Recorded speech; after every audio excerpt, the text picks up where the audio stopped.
Are we ready for another day of secretly plotting Paul Duran's downfall? Absolutely.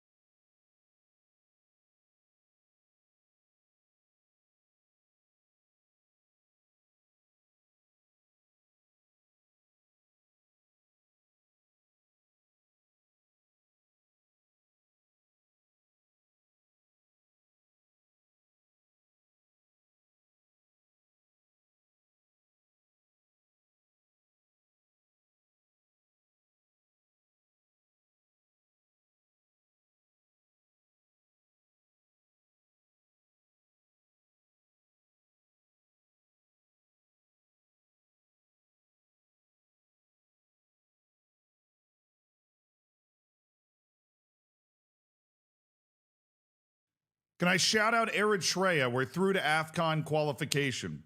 Yeah. Guys hadn't played a match in freaking 6 years and then showed up in the preliminary qualifying round and beat an actual team. Congratulations.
Somalia and Mauritius have had zero notable events across both legs.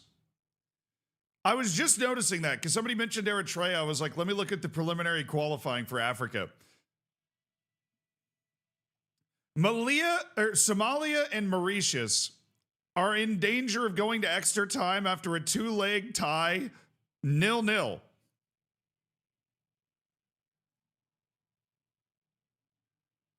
I mean, they're playing some of the most haram ball.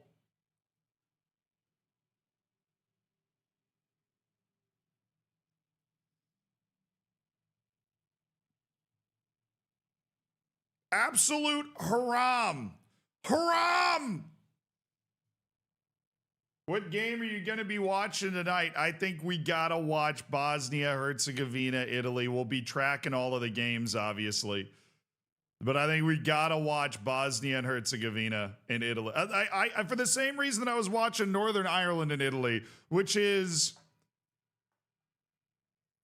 there's the chance that Italy just misses the World Cup tonight. They're on the road against Bosnia and Herzegovina. It's snowy. It's small. It's like a dilapidated former Yugoslavian pitch. Like, the setting, the absolute scene that Italy is going to find itself in tonight, chat. The absolute scene. The scene that Italy is going to find itself in tonight is just outstanding. It's tremendous. Oh. Why wouldn't you watch the big game in Dublin? Because there is no big game in Dublin. Ireland didn't make it. Finn, thank you for the 49 months, my dude.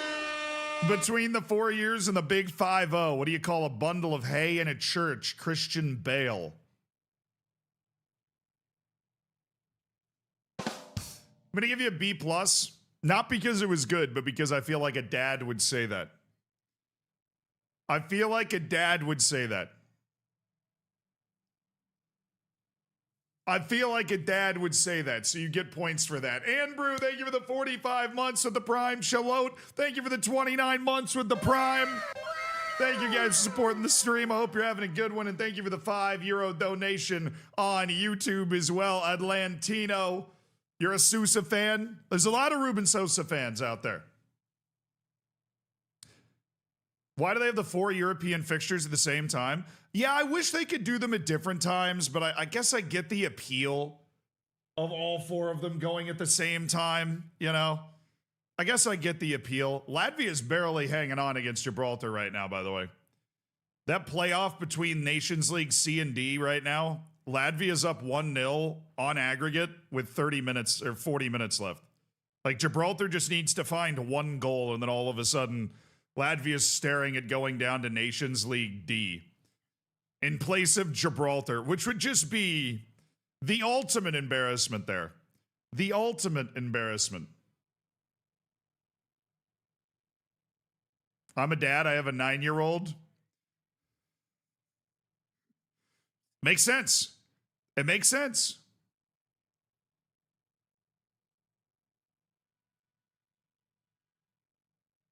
Now, we've got great World Cup qualifiers going on. Bosnia and Herzegovina, Italy, Czech Republic, Denmark, Kosovo, Turkey, Sweden, Poland. There is, of course, the chance for one nation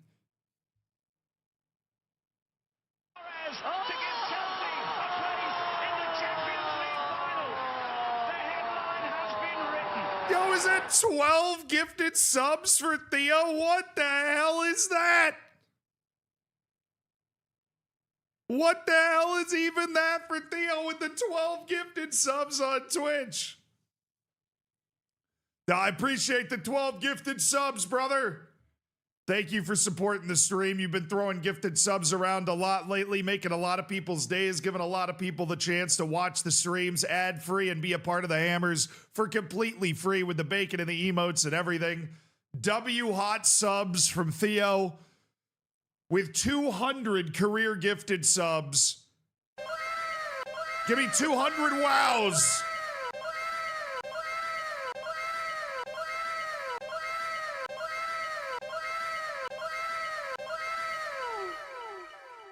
Close enough.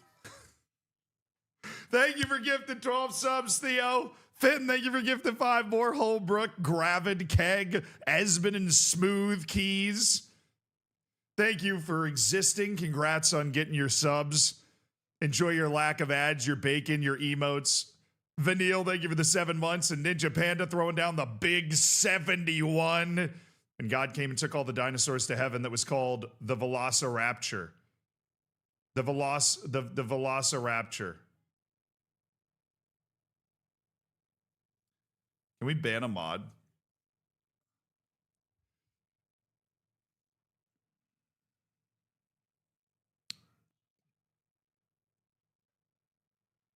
Can we ban mods? Can we ban a mod? Finn, thank you, though. You've got, 869. Nice. 869 subs. In your illustrious tenured career. And thank you for throwing 5 more. Be sure if you got a gifted sub from either Fenton or Theo with the fat 12, be sure to say thank you. If you don't say thank you, you get banned. I don't make the rules. But we're going to play a little UD Melilla before we get into watching the World Cup playoffs today. So let's get to it. We're not wasting any time. Just kidding. I'm the king of wasting time. Let me open up Football Manager. Let's get to it. Let's get to it. Anybody see that video of Wayne Rooney just biking a goal the other day? Like recreating a volley up goal the other day. It's pretty nasty, actually. Even a close eye on Jordan, Nigeria. They're trying to find out how good Jordan is. They're better than you think they are based off the name brand value of the team, but they're still not good. Does that make sense? The new CK3 update has a restore Carthage decision. Maybe Hannibal Barca's dynasty should have a CK3 run. Ooh. Ooh. Ooh. Yes. Are we getting sacked in the morning? No. We're not getting sacked in the morning. Why would we be getting sacked in the morning?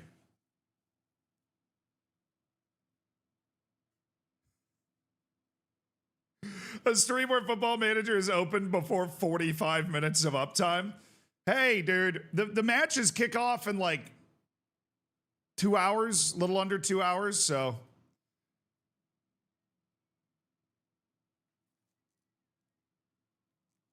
We got to play some football. Maybe for the 100-hour stream week. True. Still kicking around ideas for what we're going to do for our 100-hour stream week. The 100-hour stream week, which is coming up. Part of our charity promise. I promised you guys I would stream for 100 hours in 1 week. It's going to require me to get ahead on lots of recording stuff and then just sit here and stream, baby. Oh, great song. Definitely not the mood right now. Okay. Tate McRae, fine. What was I reading? I was reading a chat message. We're backdooring a European spot. Yes. I absolutely think that we're backdooring a European spot. Dude, we're only 1 point out of it right now. Now, if we win our match, we're still 3 points behind Athletic Club, but we got 8 matches to go. Right, there are 8 matches to go. We got a match in hand on everybody except for Barcelona right now, which is a great spot to be in. You know, we're on an unbeaten streak of 6 matches, actually, even though 3 of them are draws. We had that huge win against Real Madrid, the sandwich between draws against Espanyol and Alaves, which, what are you going to do? Huge 6-pointer coming up, though. Huge 6-pointer coming up. That's Mallorca. That's who we're playing. If we beat Mallorca, you know, we still have a match in hand on them, but we've jumped ahead of them when it comes to racing for the top 7. Now, the top 4, going to be a little hard to get.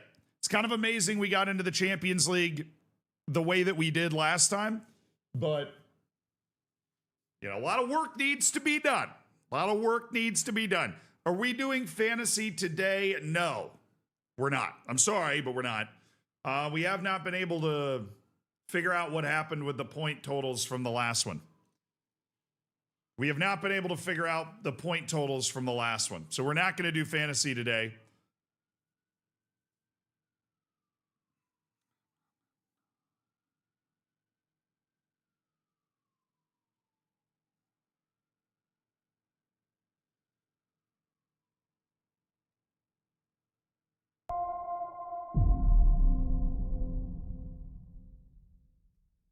Hey, Winfield, thank you for the 22 months, my man. So hopefully it gets fixed up quickly, but we're not going to be able to do fantasy today. So that's okay. We weren't able to do fantasy for the entire season this year anyways. And that means next season when we do fantasy for, you know, the entire year, we'll be able to crown like a real fantasy champion.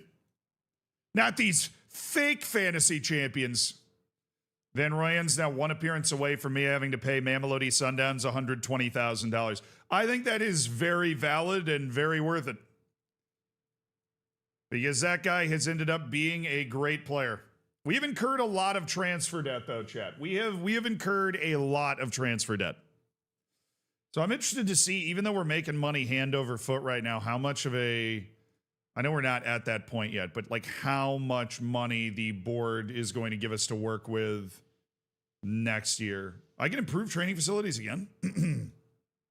We'd already improve them to like the highest level that we could improve them to. I mean, I'll ask. I'll always ask, man. I'll always ask. I can't improve the youth facilities though, for whatever reason. There's something hard-coded in the game about reputation or something for the improvement of youth facilities, so I can't, at least that's what somebody told me once, and I'm just hanging on to it forever in this game. Smeeden, thank you for the 3 months. Am I excited for the playoffs? Yes. Wait. Intake.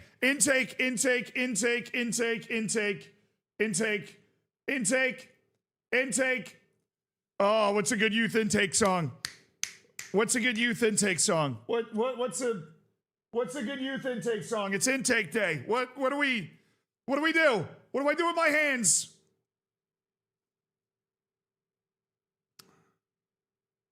Five-star potential. Agreed. Bump it, JJ.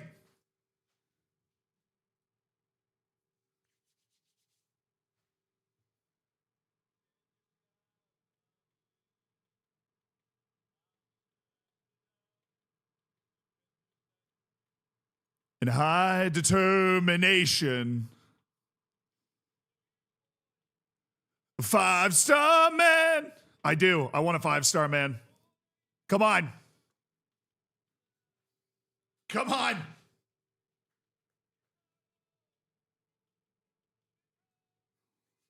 All right, we're waiting for the drop.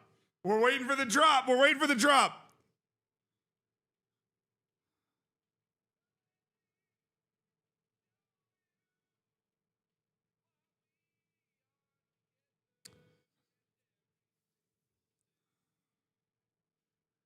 Golden generation.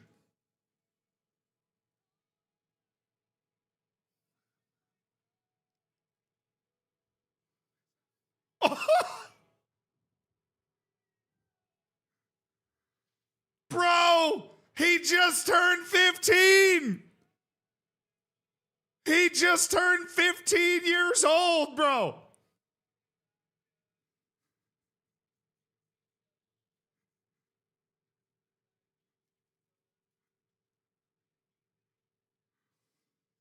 Alejandro Yuste.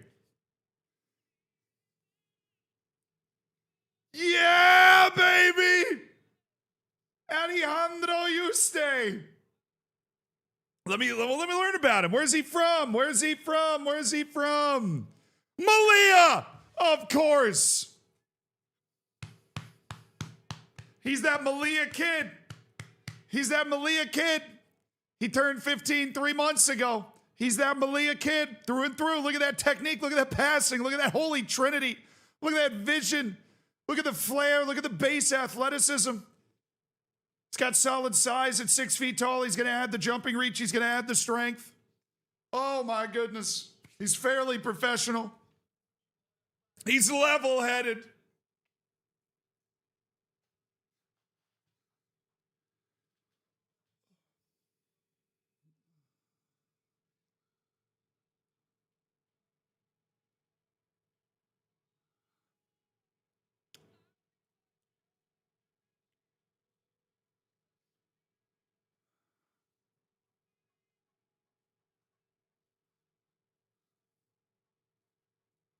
You're never leaving!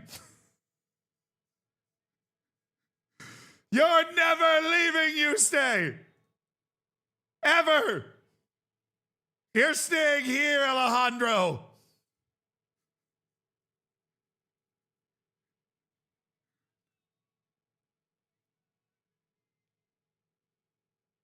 My potential ability, I can see it, you stay!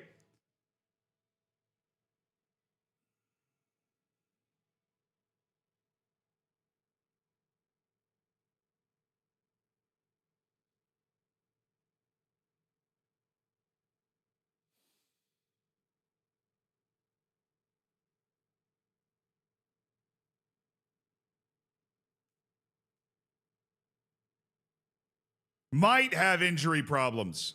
Might have injury problems. Let him grow, all right? Let him grow, Chad. Let him grow. Also, hold on. Yeah, we'll boost his contract later. All right, he's not the only guy here. He's not the only guy here. I want to hit 5-star potential again. He's not the only guy here. All right, there's another guy, Fernando. Fernando's got the touch. He's got the finishing. Solid athleticism. Determined guy. Resolute personality. All right. He turned 16 in 2 months, so he's a much older player, Fernando. Now, he is also from, he's from Castro de Rey, Spain. I don't know where that is.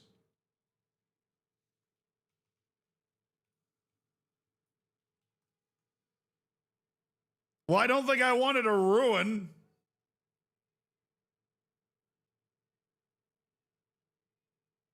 Well, it's not really right around the corner from the boys in Melilla. Well, It's okay. He came in through the academy. He's he's academy boy through and through. He's an academy boy through and through. All right, he's an academy boy through and through.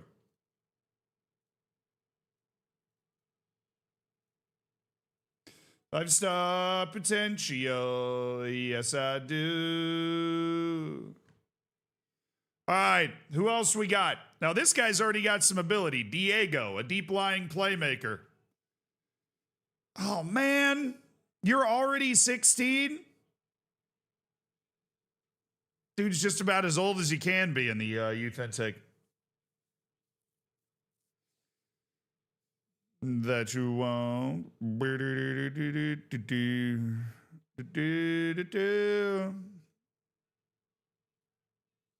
We're definitely going to want to sign him, though. I will deliver.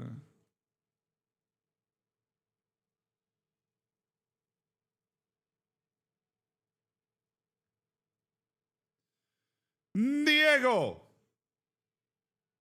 All right. That's very good. Fernando and Alejandro Yuste is a freak. He's a freak.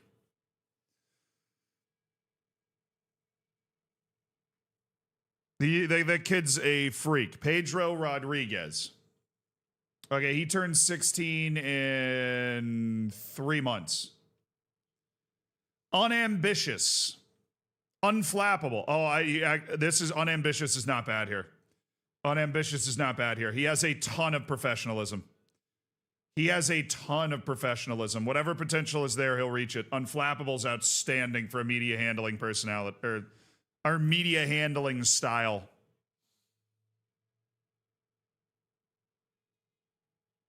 Oh, Pedro? Yeah, okay. Now, Sergio, goalkeeper. Very young goalkeeper. Fairly professional. He needs to be young because he doesn't have a lot of ability right now. But he also wants basically nothing. That's nice. That's nice. He doesn't need a lot right there. He's fine. Ivan Marcos. Ivan Marcos is fickle, outspoken. All right, he's got some high controversy. He's incredibly young. He is an incredibly young player. Remember, the potential ability that we see coming into the youth intake is the least reliable potential ability you're ever going to see. Right? Pedro Lopez, who is a first-team regular right now, was not given 5-star potential when we were down in whatever, the 4th division. Right? But he's somebody that has ended up, he proved himself, and we saw a ton of development. So this is just the starting point, which is why we want to sign these guys. And you'll see how far down I go to sign these guys, because our youth academy is a very big part of our team. We got 3 youth academy guys in our first team. We got a couple more that are developing towards the first team. And, we really value the youth academy here at Melilla. We do. We value it. All right, who are the more talented guys? Alejandro Duran. Solid physical base in terms of his speed. Technique's a little low, but his touch and finishing are at a solid point. He's very young. He turned 15 3 months ago, and he doesn't want any serious contract, so that's good. Luis. Oh, wow. Okay, this dude is very tall and plays everywhere, up and down the spine. So he is so old. He's already 16, bro. He's playing with children. No wonder he's so tall. Everybody that turns 16 is 6'5", right? That was Luis, very confusing player.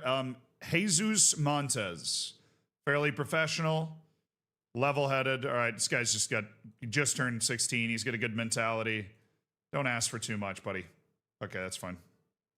We'll get rid of that on you. There you go.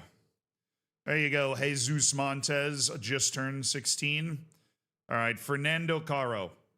Spirited. That's a good personality. Evasive, incredibly high professionalism. This guy, even if he doesn't make the first team, is going to be a great locker room influence down at the youth level.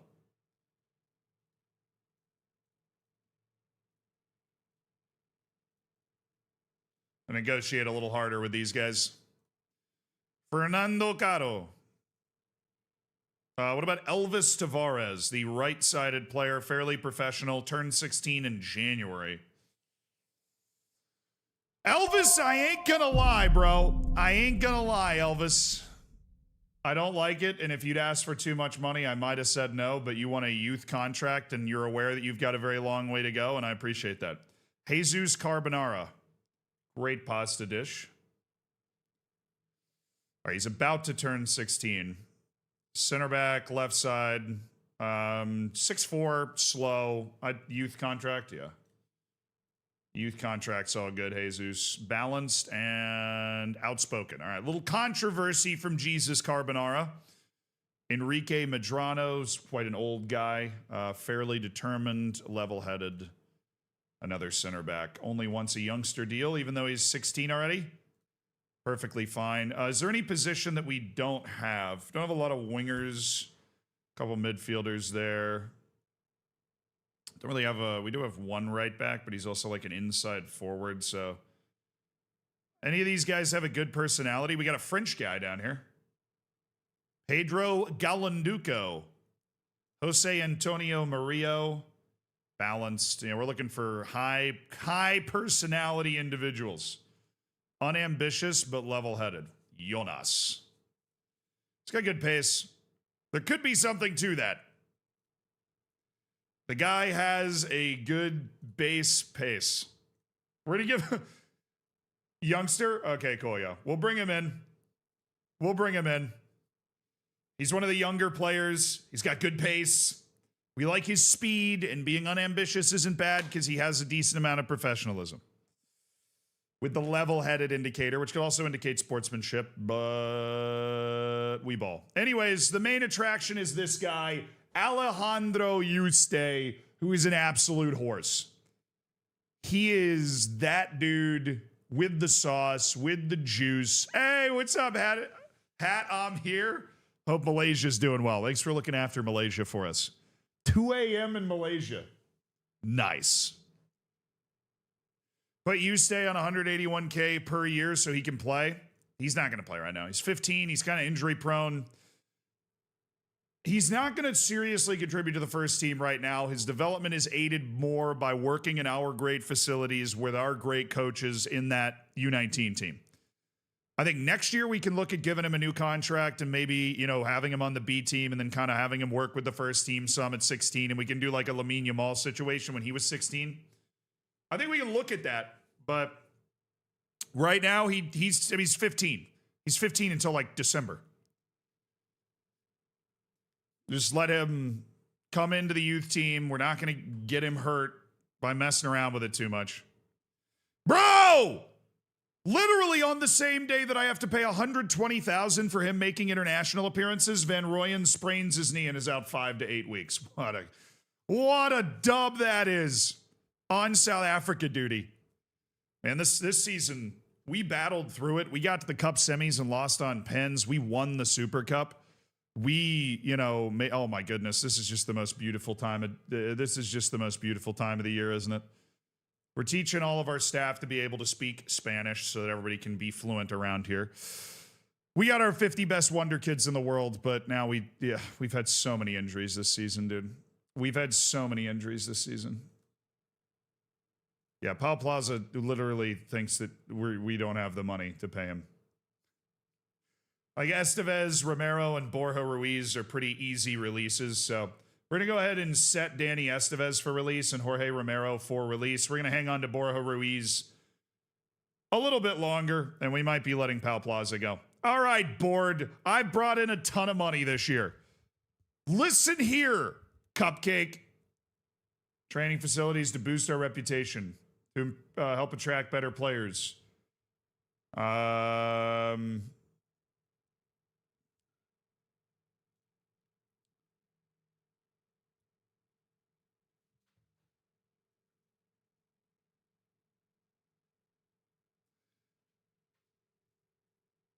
He didn't make me beg. What's the point of having a kink if you don't even make me do it? I expected to win after we begged, but I just told him that we needed to improve the technology, and he's like, you're right. Guy's a technology nerd.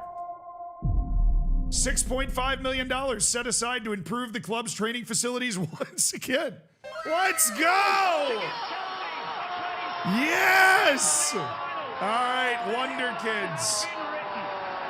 We didn't get any of them. Jaime Gutierrez made the list last year.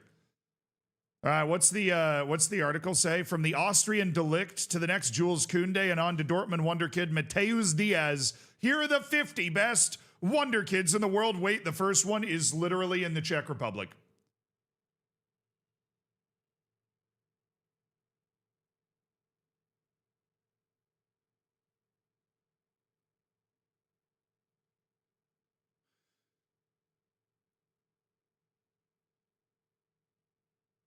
Bro,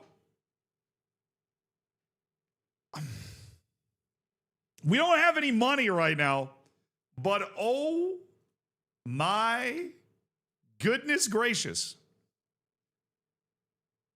A pacey, natural finisher, 7 caps, 4 goals for the Czech Republic already at 18 years of age. And the report has just come out that Yuri Erbanek is the best Wonder Kid in the world.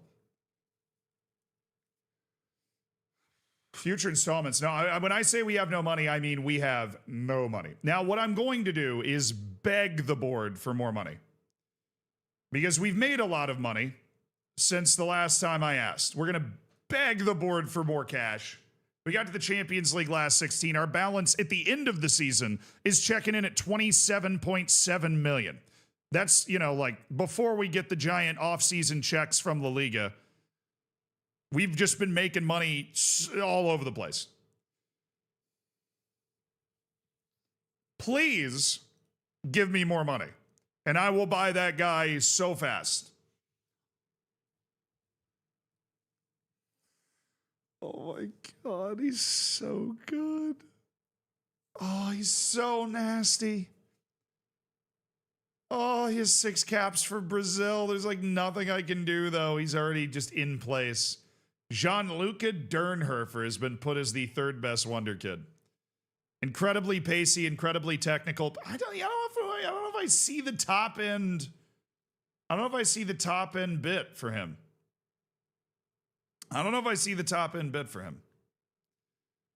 All right. I'm just surprised, Gianluca. I mean, we already have him on the Wonder Kid list. Maybe we move him to the S list. Maybe can he play wing? Because I feel like he would be an outstanding inside forward.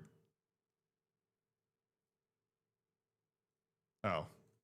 I accidentally clicked on a Discord notification, I think. Tahir Bakirci, we already know about him. Arnaud Jiquel, I don't know about him. He's at Nice, which is like a good team, but they are bullyable. He's at Man City. There's no point in us even wasting resources to scout him. Leverkusen? Yeah, let's scout him. Let's scout him. Valdecir from Monterrey.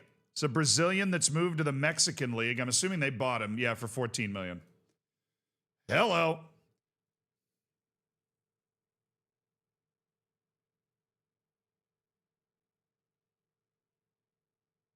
Real Madrid's good enough without getting the Wonder Kids in through their own freaking academy, dude. Ahmed Salih, watching Idaro. Yeah, they're gonna take their pound of flesh at Monaco. They are definitely gonna take their pound of flesh at Monaco. Wait a second. Not my Alejandro. I was like, there is no way this is my Alejandro. We'll scout this guy again, but I don't know. I don't know about that. Diogo Aquino. He's on my keep a keen eye list because apparently I'm not sure on his potential. Well, let me upgrade that to the Wonder Kid list for Diogo Aquino. Okay. We're in the 11 through 20 right now. Javier, 18-year-old at Sevilla, listed for, release clause of 57 million. Seems unlikely. We'll put him on the Wonder Kid list for now. Alan Thomas. Just getting creative with the name Alan. The $1.7 million release clause, yeah, he's not that good. Like, I've scouted him before, and I didn't think he was that good, so. We'll scout him again, but he's not somebody that I'm, like, jumping over my skis for. Iridan Turk. All right, I feel like almost all Italian teams can be financially bullied. Rob Goosens Thiessen. Wonder where he's from, man. Absolute mystery. Nathan Afore. Yeah, he's at Chelsea. Okay. Elson Gomes. Wow, dude, the Portuguese teams charge so much money. Oh, Knock Breda. I wanted painted Knock. Nildo.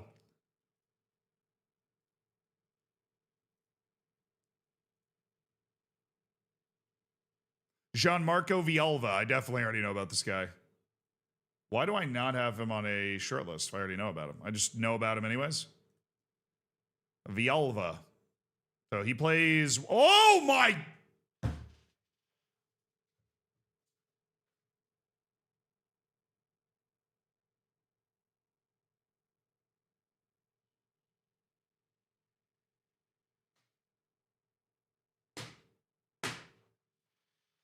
He has 19 pace. I was like, yeah, he's a really good player. He has 19 pace.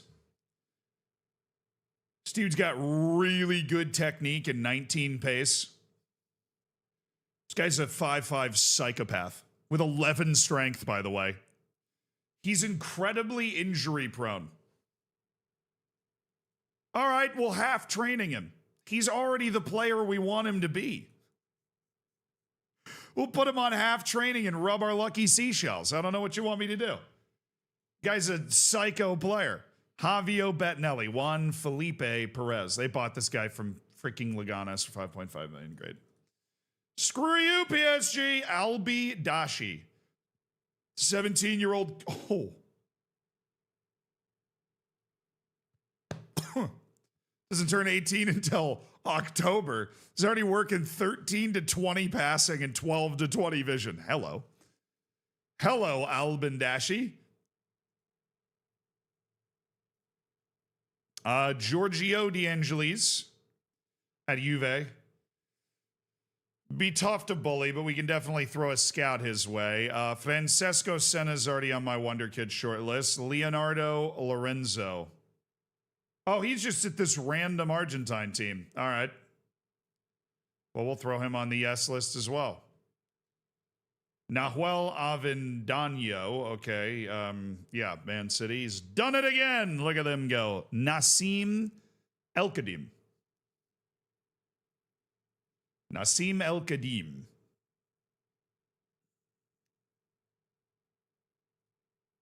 Noncer, they're clearly not that sold on the guy. I've scouted this guy. All right, we're gonna scout him again. Not sold on Nassim El Khadim right now. Mateo Di Amato, Uruguay. Playing at Atletico San Luis in Uruguay. We find these guys playing off the beaten path. We're definitely gonna flag them. There's another one? They have two? Sparta Prague has two guys on this list that are 18. What did that youth intake look like? There's two? We can bring him a friend. We can bring him a friend. Amr Kamal. I know Amr Kamal. He signed with somebody. He was in the Egyptian league when we found him. Ribeiro Nigeria. 19-year-old Colombian. Keep a keen eye. 22 million for that just isn't ruffling my feathers. Wojciech Flees. Okay, he's at RB Leipzig, but they're not asking a lot of money. He's either bad or it's a great deal. Tom King at Vitória Guimarães. Okay, there's got to be some.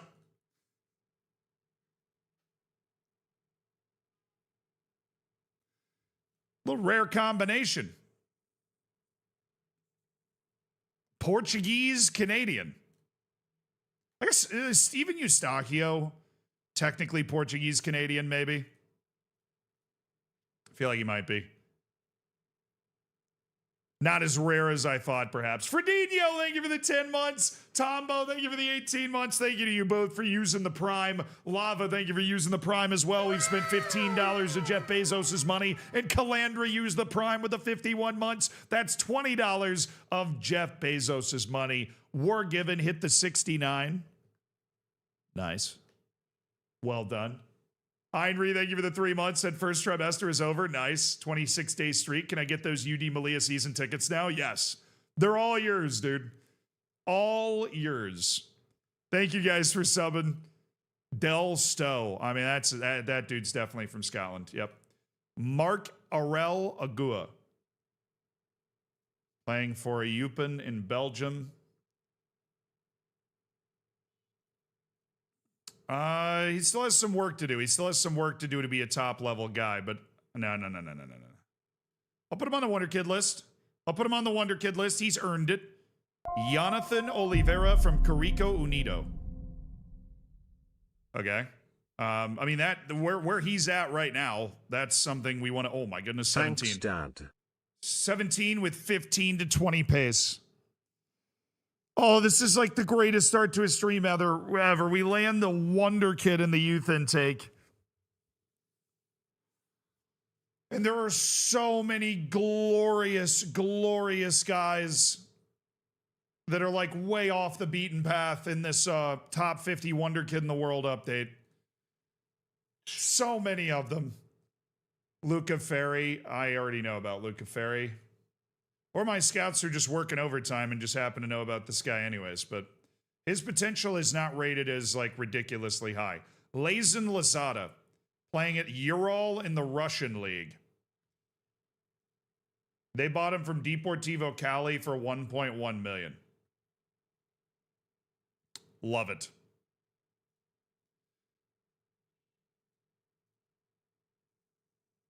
There's a 16-year-old dude.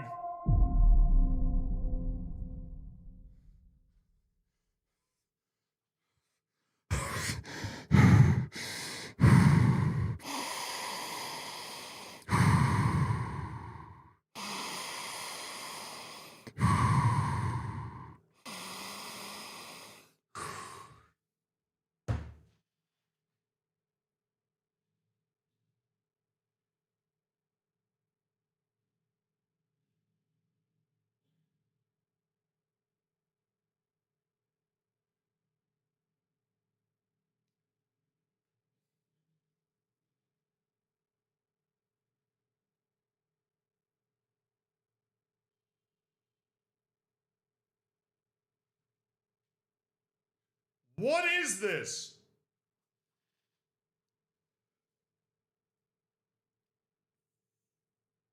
This guy is I've never seen a player like this in my life. He's a brick house. He's 6'1" with 20 jumping reach. His work rate, his strength, his speed, his agility. I mean, he's just unbelievable. He's a tremendous passer as well. I think as far as a target forward, you're probably not going to be able to do better than this. I mean, he's 16. Also, look at his birthday, chat. This guy is 1 year older than the kid that just came in through my youth intake. He is 1 year older.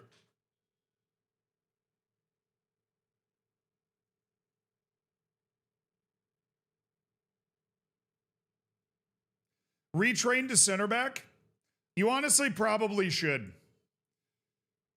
Like on this guy, I feel like you just it's just really hard to develop marking and tackling, but you could work really hard at defensive positioning because he has 2 flair. So I think at like a world-class level, this guy as a center back would be outstanding. But if his potential is good, Chad, you need to understand how young this guy is. He doesn't turn 17 until December of this year. It's March. If he is a striker that has good potential, it is like relative to where he is, like room for a lot of improvement. It is entirely possible for him to get these up to 13s and 14s. If he does that, he's like one of the best strikers in the world.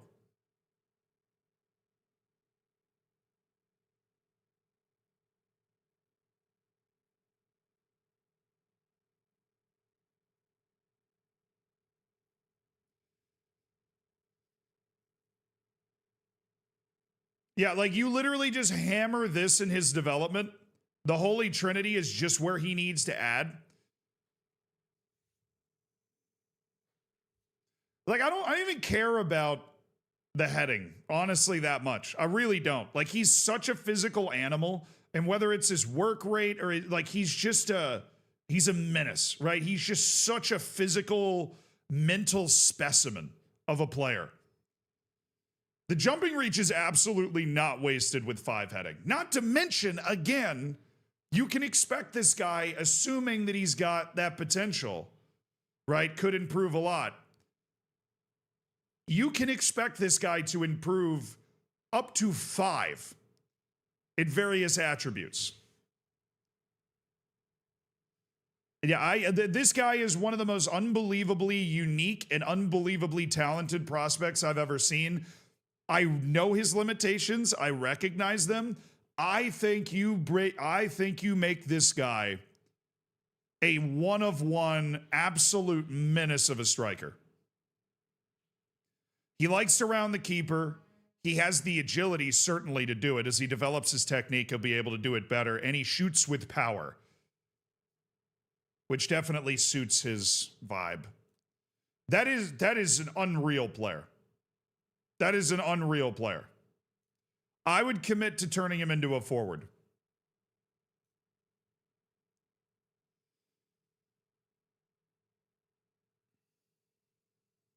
I see that he's got a 6 out of 10 goalkeeper rating. I did see that.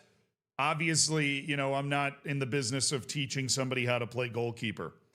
But yeah, why don't you sign him then? I don't have any money right now.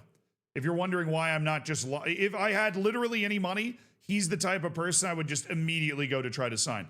Now, there's the other concern that he's 16 years old. He might not want to move yet. He might not want to move yet because he's so young. Lars Christensen. I'm familiar with Lars Christensen's game.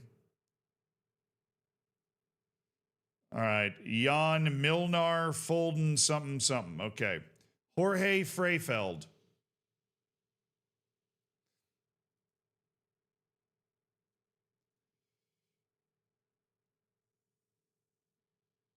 Yeah, okay. Jorge Freifeld, lovely. Well done. Junior Saganassi. Arsenal. He's at Arsenal. Dang it. Casper Antoine.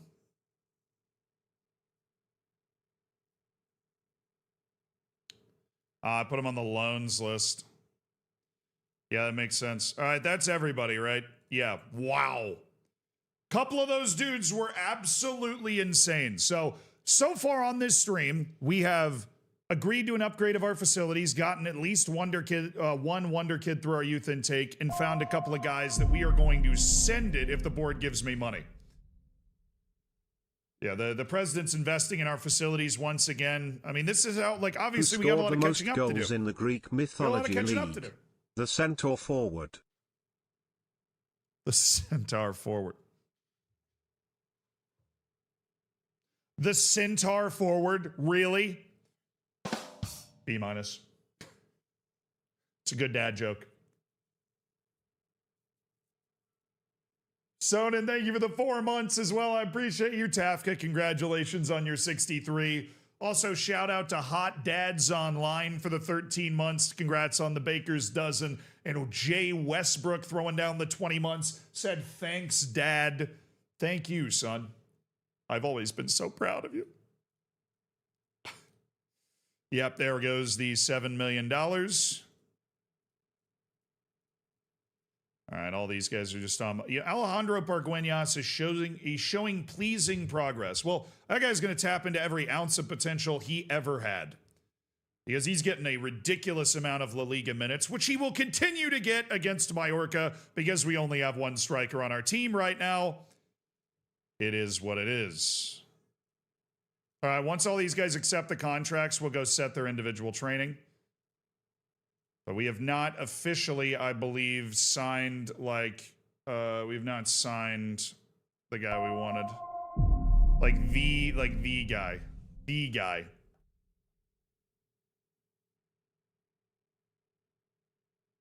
You seen the Yukon coach clip getting in the ref's face after the game-winning shot? I did, yeah. I give the ref a ton of credit for not calling anything, but I think that moment is largely being misunderstood. I don't think that he, sought him out. And look, I don't like Dan Hurley. I hate Duke more, obviously, so I'm glad that it wasn't called, of course. But there he is. There he is. Alejandro Yuste is in the Melilla U19s, already valued $47 to $59 million.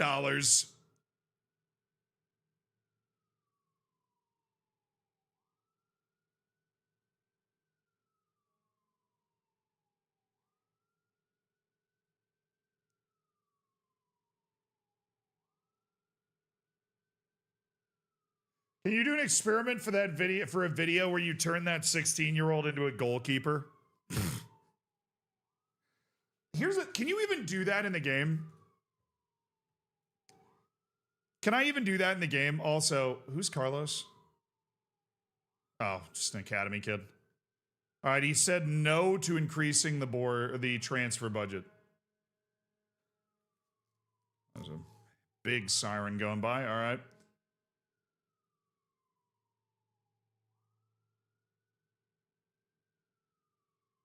Due to the club's financial situation. What? You mean our great financial situation?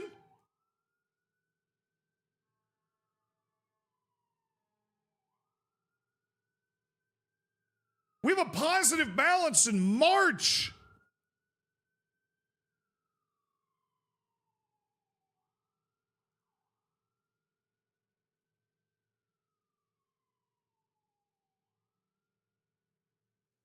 What do you mean, bro?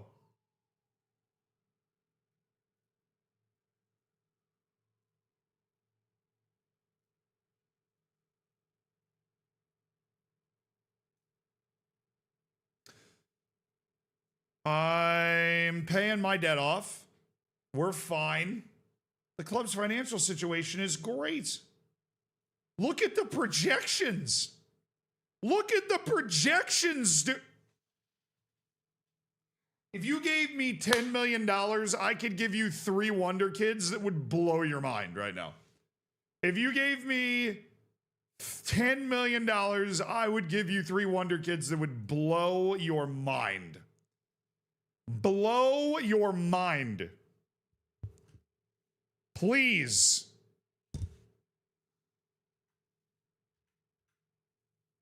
You're way over wage? Yeah, I'm over the wage budget that the board set, but the club's making a ton of money, which is the illogical time to ask for, hey, can we expand?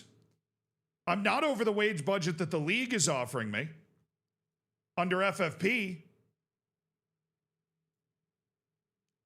I'm not over that. All right, let's go to our U19s. Or let's go to overview. Then we got to go to training. Then we got to go to U19s. And then we got to go here. Okay. Whose training isn't set? Should be. Do they even have training ratings yet or no? I was hoping they wouldn't. And then it would just be easy to identify them. How you guys doing? You guys doing well? Silvio Mustapic getting his reps in as a playmaking winger. Guillermo. This guy sucks eggs. This guy, nothing. I think they're all probably at the bottom, but I just want to make sure. Boubacar Diatre just got back. He just got hurt. I hated that for Boubacar. He just got hurt real bad, too. Yeah, Diatre is, what can he do? Play a little wing. We just got hurt, and he's out for 6 to 9 weeks with a torn groin, which sounds great. Sounds great.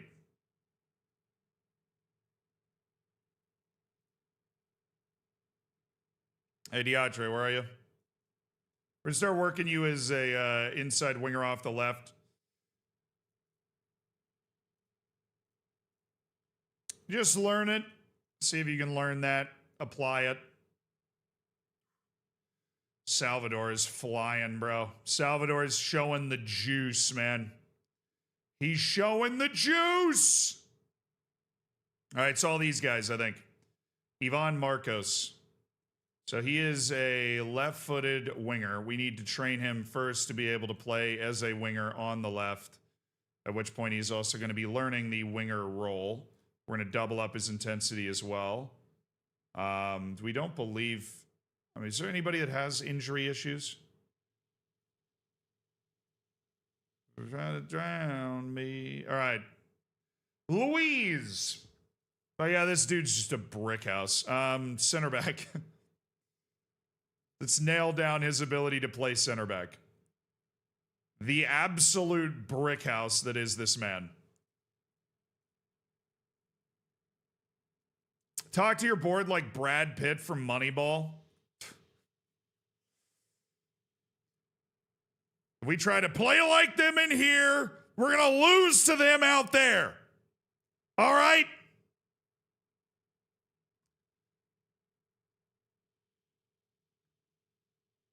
All right, he's got 3 marking, 8 stamina, 12 work rate. Think this guy's more of a midfielder, Pedro, or more of a wing? He's got 10 flair, which isn't great. His positioning is 5. I think we'll stick him on the wing. Good aggression, bad anticipation. Yeah. Sure foot. Let's get you nailed down as your ability to play this right wing spot.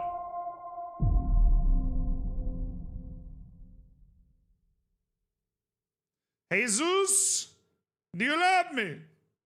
Have you seen The Damned United? Second best sports film ever made. I have not, no. I have not seen The Damned United. Advanced wingback.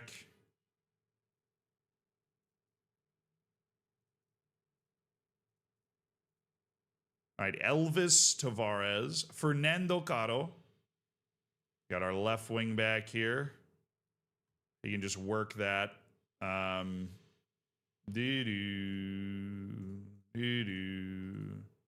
Fernando. Ooh, I got some decisions to make on Fernando, dog. Do we want to rep him as a striker? Or do we want to start Fernando in as a midfielder? And teach him the spine positions and be able to play our system as a midfielder?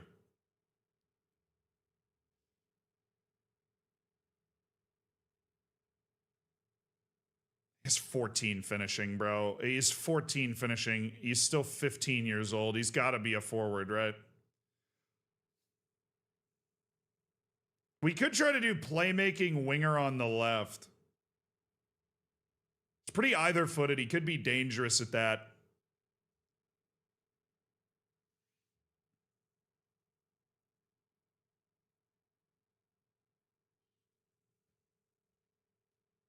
Like, where in our system does Fernando fit? That's just the question. That's the question we're trying to answer right now. I think we'll train him as a playmaking winger on the outside. I don't think going back to midfielder makes sense with the 14 finishing. Alejandro Duran. Man, this guy's just a striker. Yeah, he's got nothing else going for him. Striker, striker, striker, striker, striker. Work as a natural center forward, double intensity. Jonas. You have virtually no chance to make this team. At least that's what we think right now, but there you go. Jesus Carbonaro.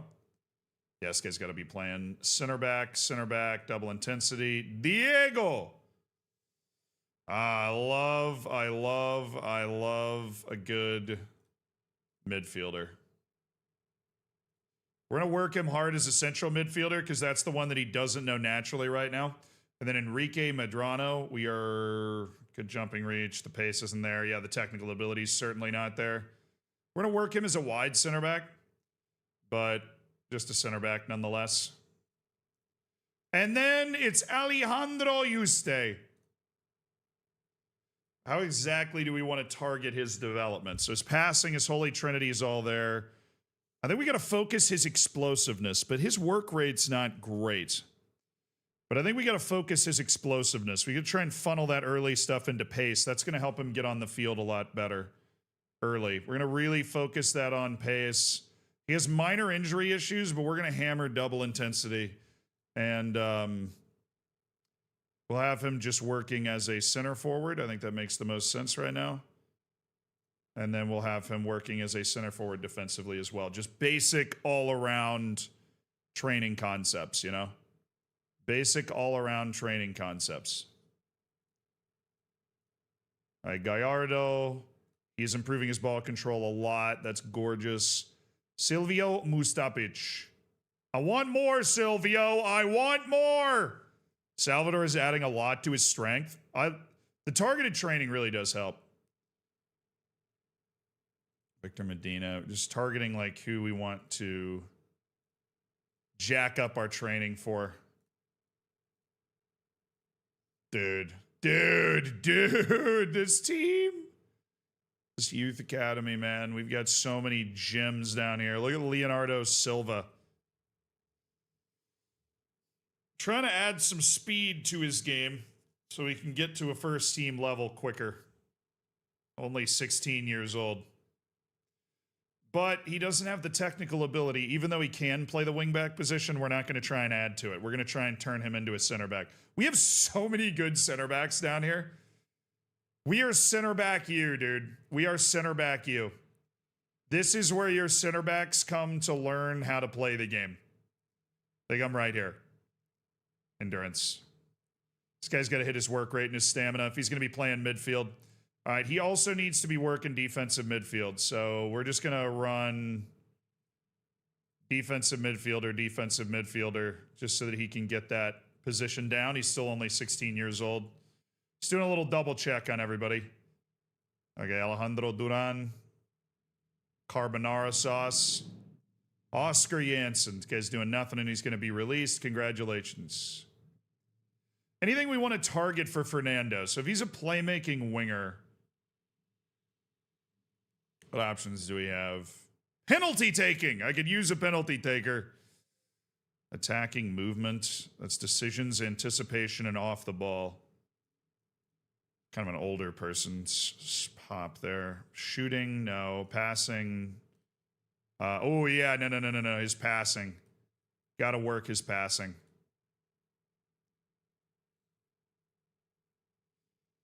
He's got to be able to dish the ball better. Improve that passing. Hey, PVAC, thank you so much for the prime, my dude. Hope you're having a good one. Enjoy the bacon, enjoy the emotes, and welcome to an elite online gaming.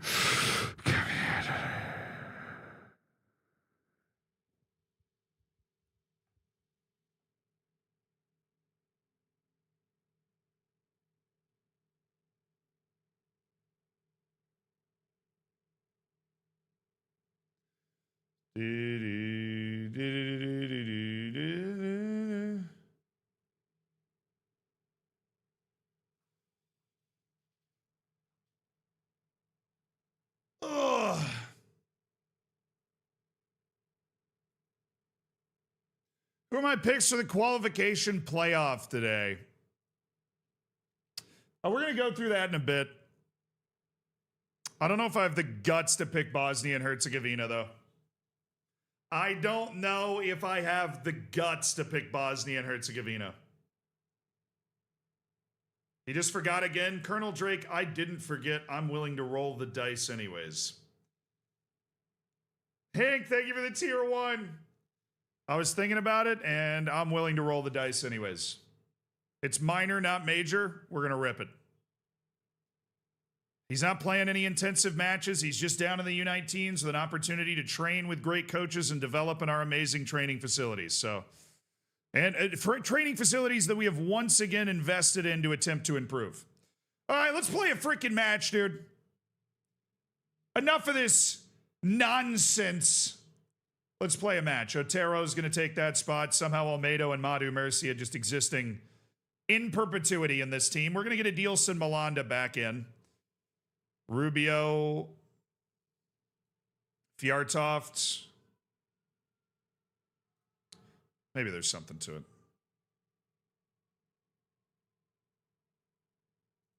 Train him as a fullback instead of a wingback at the right back position. Maybe it's glitched out to where that's the only way that it'll work. Because we have been working on this for nearly a year for Jonas Fjartoft, and we have just not been able to get him comfortable playing in the fullback position. I don't know why. Friggin' Bungani Van Rooyen figured this out a lot faster. All right, Hashemi's at least back doing rehab on the side of training. He's like not fully injured, and we do have the same thing going for Kelvin and Bombo. Those are two of our star forward players that are currently unavailable. Always love to see that. Okay, you're up here, you're there, you're there. Alrighty, Namani, Melanda. Yeah, no fantasy. We're not doing fantasy today. It was a little broken from yesterday, so we're trying to figure out exactly what went wrong, and so that doesn't happen again. It's still in beta, so we've kind of just been working with it. Ooh, Gotti is interested in Pedro Lopez. Trying to take my academy kids now. Emil Vitboy is attracting interest. Well, he's asking prices. His value based off the world has allegedly gone way down. Hasn't gone down in my mind. I'm still a believer. I'm still a believer.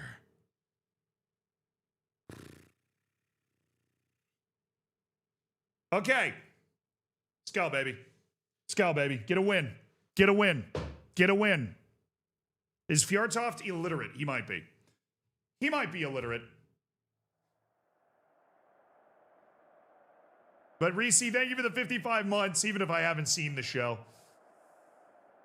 Also, Jake Wolf, I feel like I didn't actually finish answering your question about the Yukon situation. Yeah, I think the ref was going over to him to tell him that they were reviewing it for the clock and everything. So I don't think he like sought the ref out and kind of attacked him. The ref went over to him, and it was like a really excitable situation. And, you know, I think that there were words exchanged, particularly from the referee talking to, you know, in some cases, the ref sometimes will look at a coach like that and be, you know, they've known each other a long time, be like, yeah, that was a crazy play. We're going to go check the clock. And he does that. You know, it's not as confrontational as it might seem if you're not there. Thought about having more theme songs for players like Mo Bamba, or having a Mo Bamba from Bombo. I think you'd have Born in the USA for Avande because he's from Jersey. Yeah, I mean, we played Born in the USA when we, when he scored against Real Madrid. All right, chat, this is a huge match. I realize we've been lost in the scouting and development sauce all stream so far, but this is a huge match. Mallorca's in 7th, we're in 8th. We have a match in hand on them, and we're like 1 point behind them. So if we win this match, we're ahead of them with a match in hand. We're there. We're there. Otero! We're good. Otero. He just misplayed that, man. He just misplayed that. Gotta play hard, Sergio. We gotta play hard, Sergio.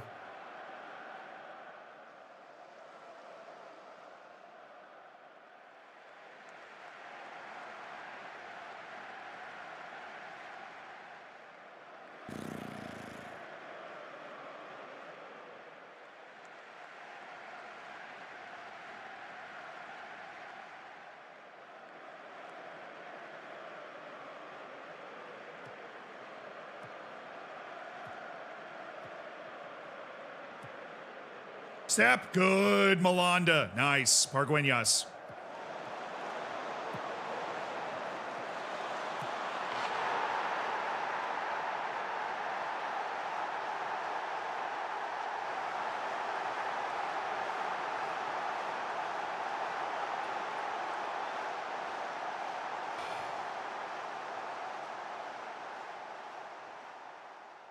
Back line was completely out of shape after that turnover by Pargueñas.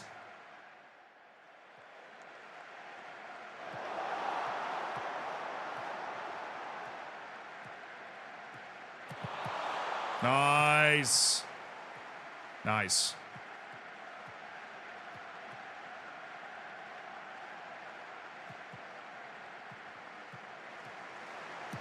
What are we? I mean, we look terrible. We're not even paying attention. What is my left back defending?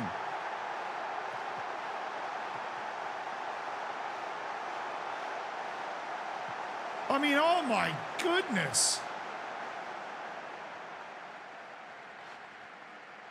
Dog.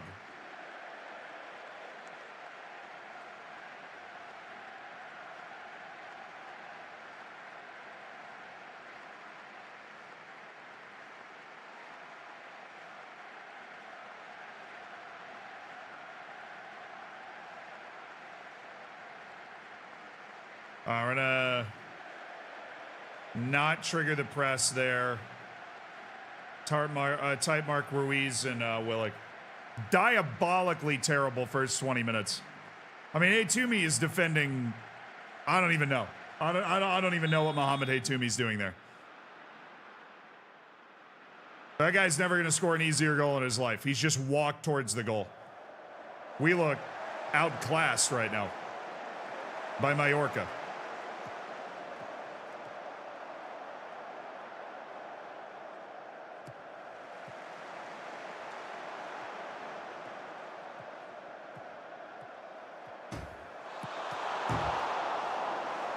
He's not that good, bro. Guys, lock in, lock in, lock in. Very rare demand more shout from me. We're completely at sea here. Sub.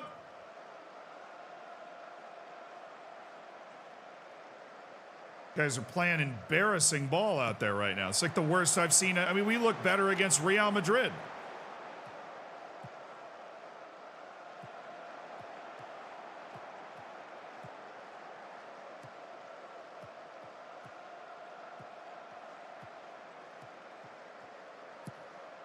That's fine. Nemani knew it was going wide, I would assume. Sub. Or I'm waiting for this shout to end, and then I'm going to make some subs. Some statement substitutions.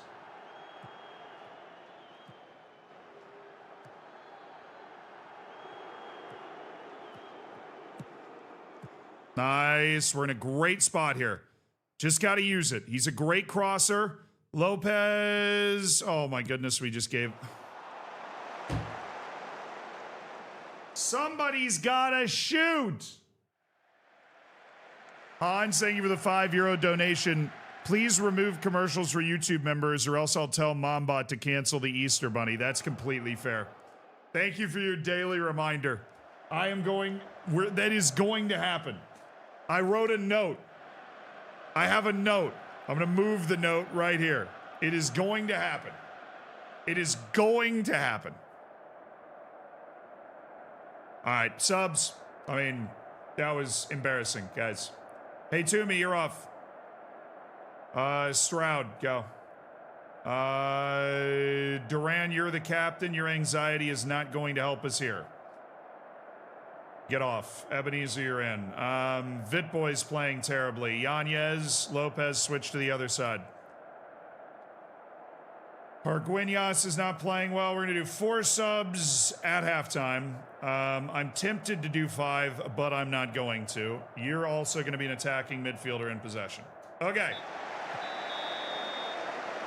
Gentlemen, we're going to need a much better display in this second half. We're going to need to not play like we're scared of our own shadow or like we're playing against the Harlem Globetrotters here.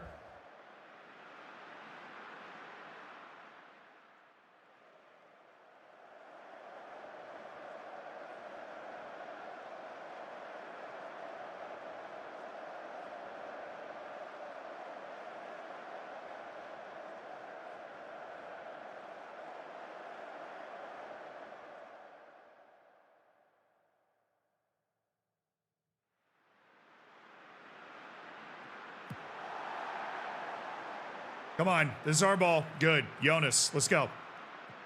Jonas, nice. Yanez, good. Use that amazing crossing. Boom, what a ball. Stroud, somebody act it. Oh, Damian!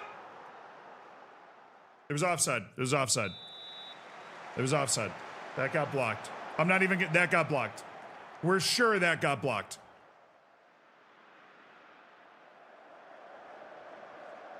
Rubio, go get this hopeless man.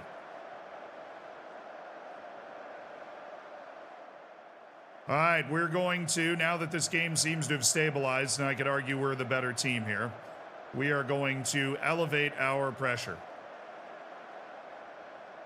We're going to elevate our pressure. All right, let's go. Come on, baby.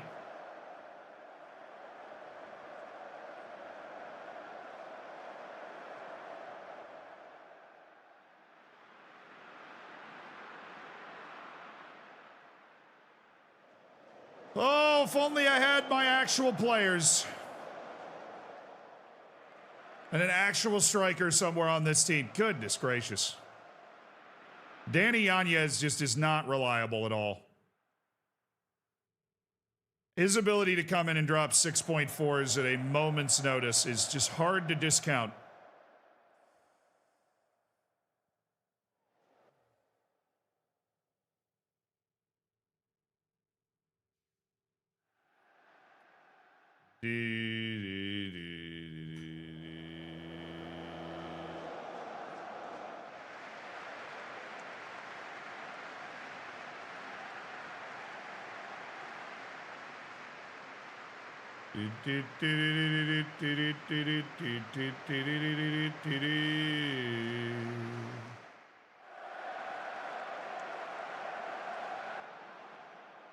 What the hell was that?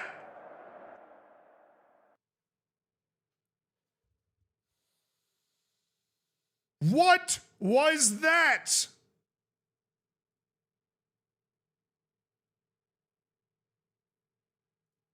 I had to wait a long time for that appearance. I'd not been playing Melilla a lot. Oh, great. We got away against Barcelona. Great. Finally, a more reasonable match. Oh, God.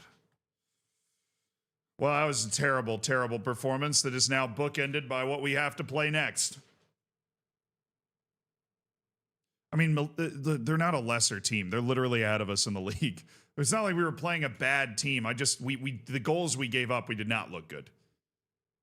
We didn't play with the appropriate sharpness and intensity in that match. We had, like, if I threw a Care Bear at a tank, that was basically our offensive ability in that game. We were as threatening as a Build-A-Bear workshop in front of, like, the U.S. military. That's what it felt like. All right, Kelvin Mbambo has been out for 5 weeks. He has very quickly returned from his thigh strain that was expected to keep him out for longer. We're going to make sure we baby him back, though. We don't want to get overzealous. Our physiotherapy staff has brought him back to full training, though. Kelvin Mbambo being back is great news. He's back ahead of schedule, so that is good. That is good. That is good.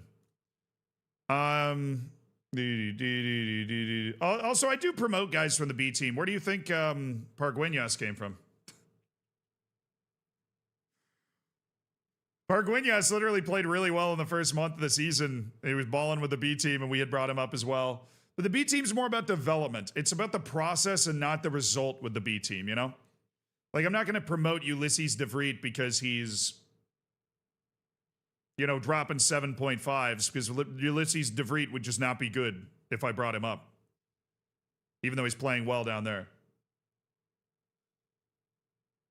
For La Liga esports qualification. Well, that wording is just not right. You mean European qualification? Yeah, I mean, all of the matches are important. This is obviously the hardest match that we have left on our freaking schedule, but he's adding some technical elements. He's got, I mean, his technicals used to all be like 9 or below, so.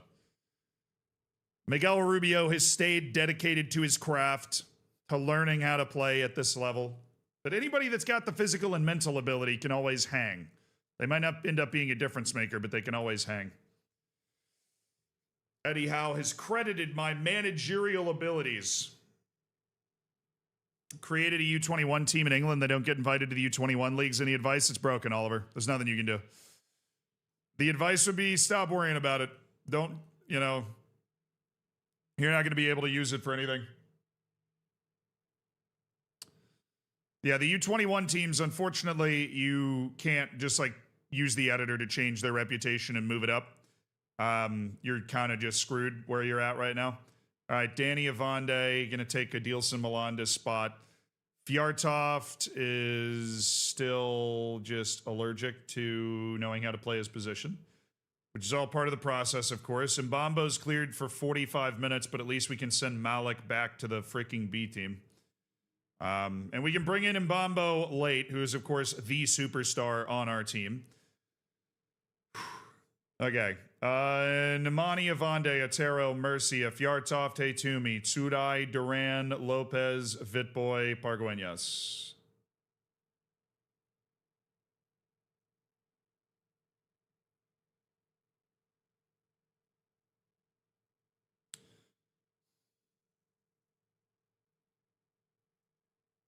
All right, this match, we definitely want a better defensive team with Avande and Otero.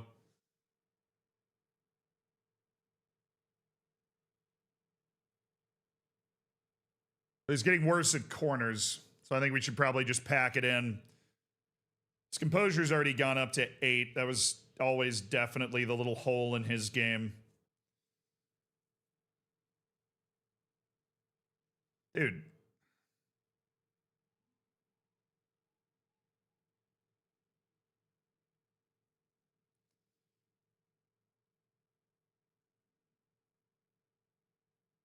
All right, switch it around.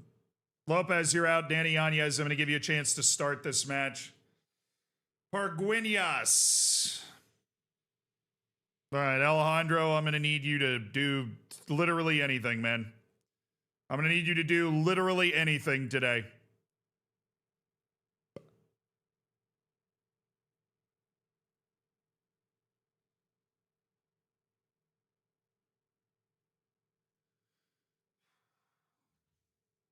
All right. At Barcelona should be easy.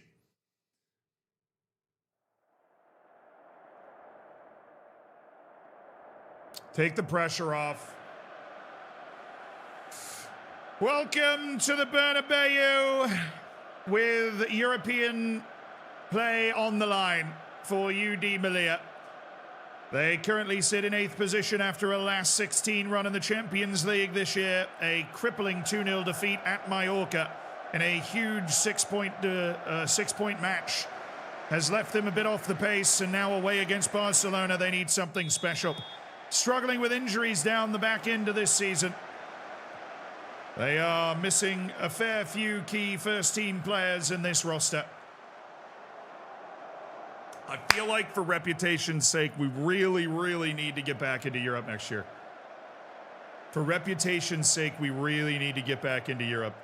We need to just find a way. A draw in this game would be fine, because we're not expecting to get anything from this. Then we need to win, like, probably 4 of our last 6 matches to be able to club our way into a European place. Fortunately, in the way this save is developed, Real Madrid is better than Barcelona. And we beat Real Madrid last time we were out there.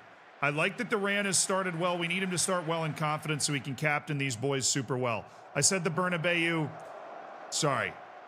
The Camp Nou. For some reason I do that a lot. I'll like always flip them.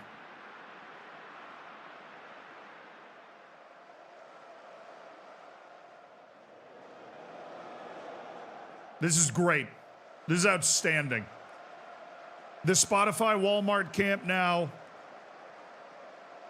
has never seen a defensive masterclass like this. They have 2 shots, none on goal right now. This is the type of defense we need to be playing, and this is what it looks like when we get the stud Danny Avande, the American, out there playing next to Sergio Otero. This is what it looks like when we get that, chat. I'm delighted, boys! Yes! A 0 highlight first half. They're going to get desperate. We'll be able to counter. We're keeping these boys contained right now. We're playing tough. We're playing mentally sharp. I don't know where this was in our last match, but we're doing it now. Take a step back and then roll it to the right. Don't let them press us into kick. Our tactic is not built for this. That was really good by Pedri. Lamine Yamal against Malian international Madu Murcia there. Oh, boy.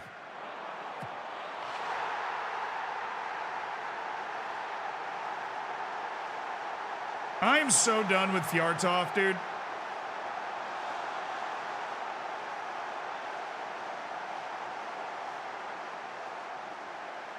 Guy looks like a statue.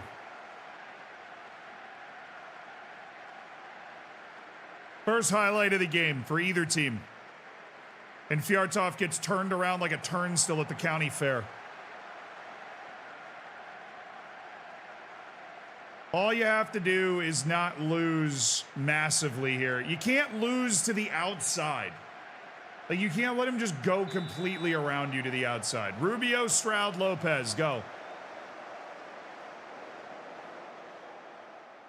Subs instantly. We need a response. Dang it, man. Just one moment where one of our players switches off and just doesn't do his job.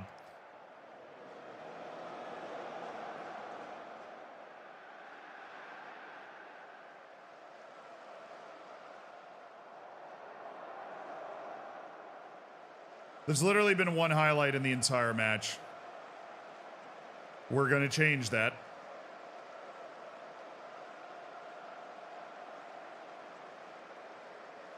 Double midfield change. Give me Zolani.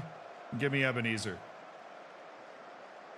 The lack of... Paul Duran doesn't handle pressure super well, and I think him as the captain hurts us because he doesn't handle pressure super well. All right. Come on, boys. Come on. I left Vitboy in, immediately regretting it. The 6.2 match rating. All right. Listen to me, Emil. You clearly suck today. I just need you to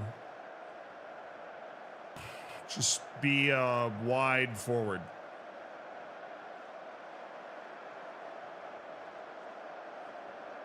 Don't involve yourself in the build-up play nearly as much. One highlight is all I ask. We played a really good competitive match out there today, but we are just not able to create anything. Which is kind of a running theme. We're going to get shut out in back-to-back matches today. Kind of a running theme.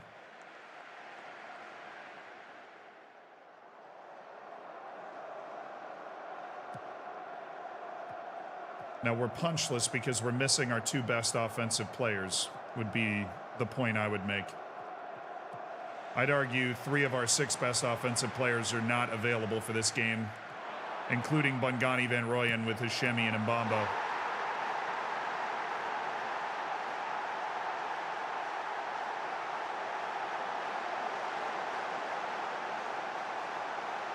We are not playing an offensive set of players that we were expecting to have to rely on in a match at Barcelona. Let me put it that way. Starting Pedro Lopez, starting Alejandro Pargueñas, having no backup option for Vitboy or Yanez.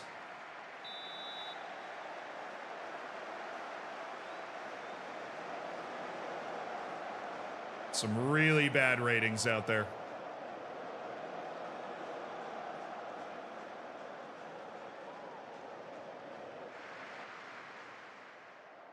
I'm not going to yell at him. I'm not going to yell at him. I'm not going to yell at him, Chad. I'm not going to yell at him. It's at Barcelona. We were scoreless at halftime. And we obviously just did not play well at the front of our team. But I can't fight the feeling that we are coming at this shorthanded. I can't fight the feeling that we are coming at this shorthanded, Chad. We really are. We really are coming at this shorthanded. What do we need to start talking about? The Hannibal problem? Oh, come on. We're way ahead of our projected finish this season. We got to the Champions League round of 16, the semifinals of the Copa del Rey. We won the Spanish Super Cup with wins over Real Madrid and Barcelona. Obviously, some might call that a Mickey Mouse trophy, but it is the first major trophy that UD Melilla has ever won. This has been a very successful season. We just need to finish it with a couple of wins and pull ourselves into the Conference League next year so that we got, you know, continuous presence in Europe. So that we have our continuous presence in Europe. That will increase our reputation, obviously. Back-to-back appearances in European competitions is going to do wonders for that. Oh, come on, man! Come on.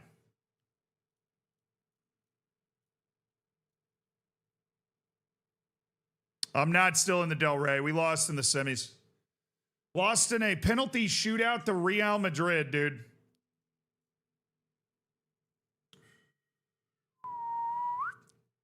So he's suspended, but Bangani's injured for a while. There's just a visual glitch. Bookmark that. 134. I'm working on a project.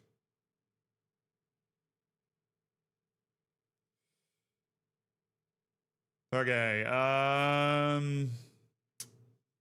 Vip Boy, you're out. And Mbambo's cleared for 45 again. Soon. Raul Sarai.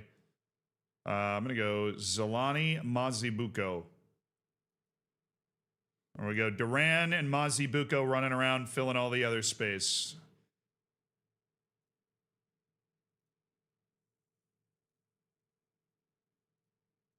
Yeah, flipped those guys because I wasn't on the combined view. Avande, Otero, Madu, Murcia. They were generally okay. We can't start Miguel Rubio because he is now suspended due to yellow card accumulation. Fjärtoft is now one away and gunning for the same thing.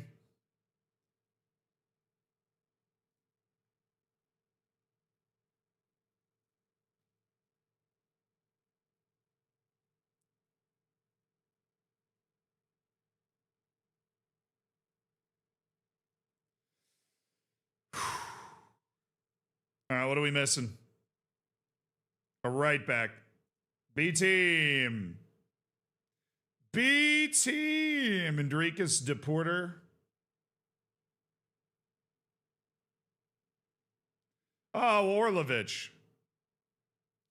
Canadian national team kid. I think, like, called up and got one cap. Physically, at least, he can, like, hang on the field at the first team level, so bring him up.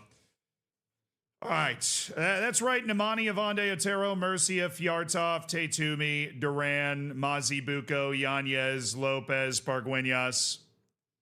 All right.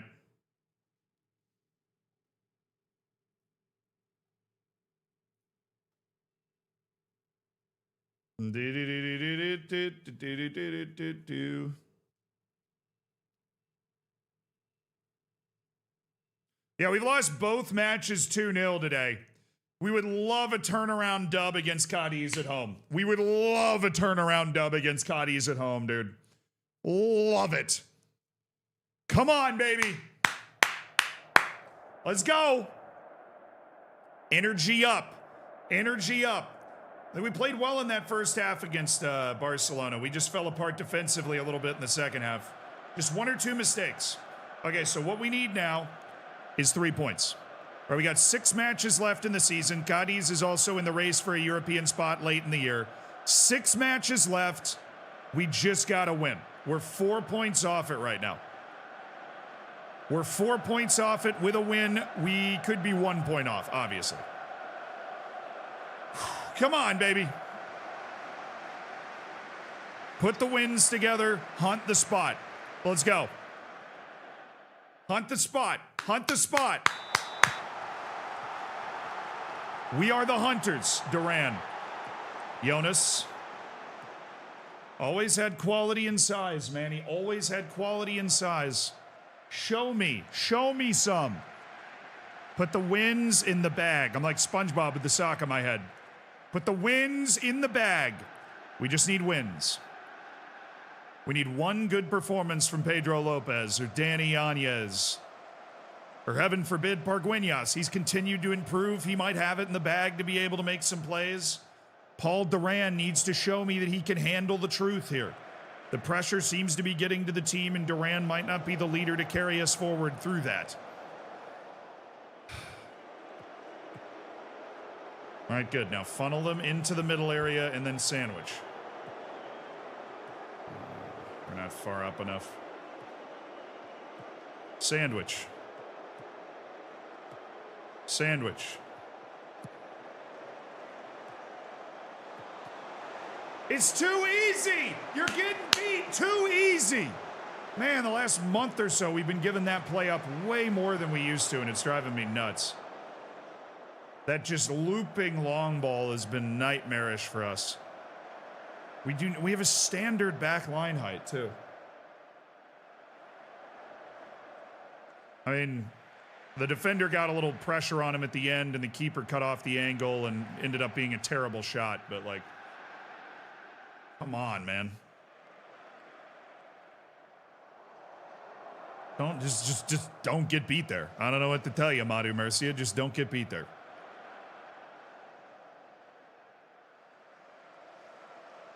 It's really, my concern is that for now almost 2.5 matches, we haven't scored a single goal. It's very, very difficult to win in that situation. Wait till halftime. Wait till halftime. It's not been embarrassingly bad. He made one mistake.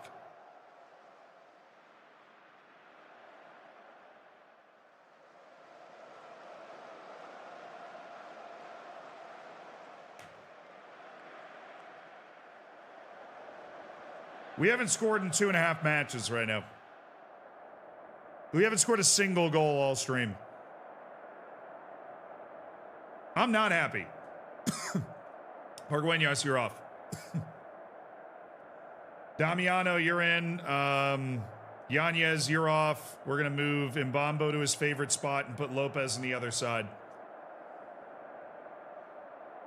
Piartoft, I don't have any viable option. He's picked up a yellow card and playing in a 6.3 right now, but the only backup we have is Orlovich, and I'm not prepared to sub him in at halftime. I will bring in Mayans, though. Actually, no. Mercy's got the right mindset. We'll see. We'll see. Mbambo's in. He's back from his injury. He's cleared for 45 minutes. We're going to use those 45 minutes to try to get a result. Come on, man. A goal. One moment. We have so much talent. We create such an overload on the outside.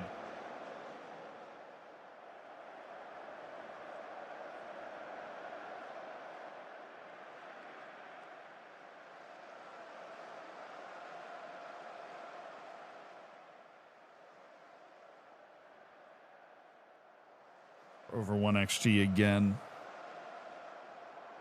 And we're not even seeing the highlights that are creating this XG.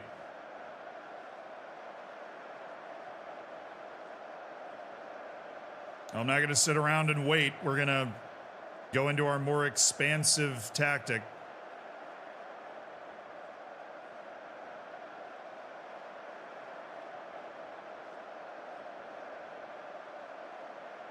Or instead of trying to sandwich them with the press, we try to actually just press them straight off the ball. All right. Come on, somebody do something, man. Or I'm going to lose it. Somebody do something. 1 goal, bro. 1 goal. Anywhere. A single goal.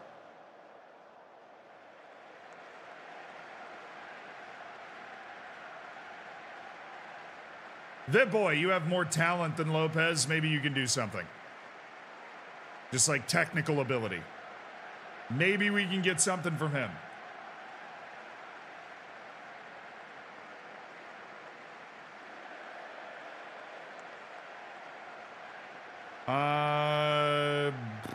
We're going to get a Vonde for Olmedo and double overlap. Let's go. Come on. We're ridiculously offensive. I'm begging them to score on me at this point. You gotta go. I just want to highlight. I want to watch the game. Is that too much? Or do I have to turn on freaking comprehensive highlights to be able to see any part of the game? I just want to see the game. There's been 1 highlight in the entire game. There were 2 highlights in the entire last game. I'm sorry, I pay my offensive players millions of dollars to apparently do absolutely nothing. Where are you?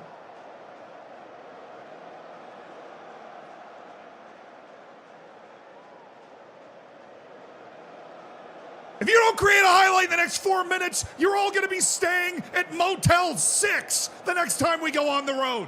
Do you hear me? Motel 6!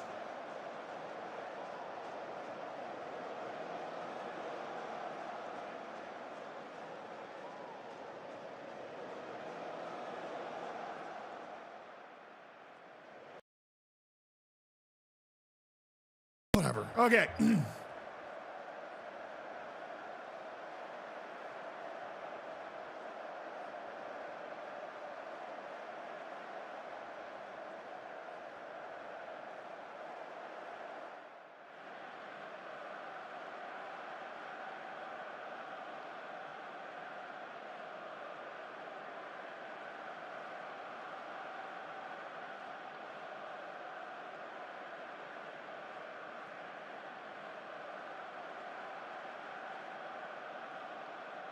That'll do.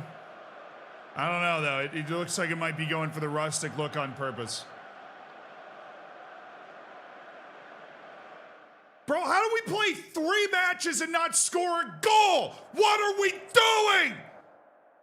1 goal!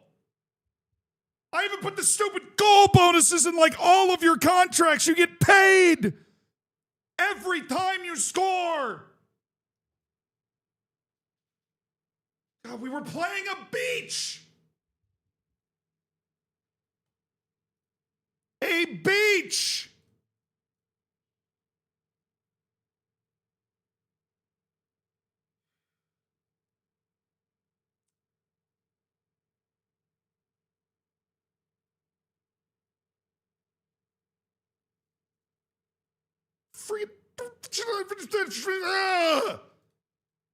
Now I gotta go into watching the World Cup playoffs on that? That's what sends us into watching the World Cup playoffs? Are you serious? I'm apoplectic right now. I can't even breathe. 3 matches without a single damn goal. I got 2 advanced wingbacks, 2 wingers.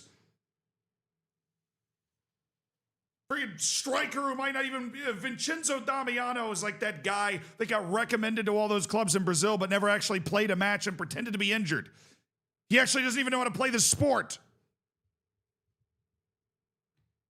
Friggin' unbelievable.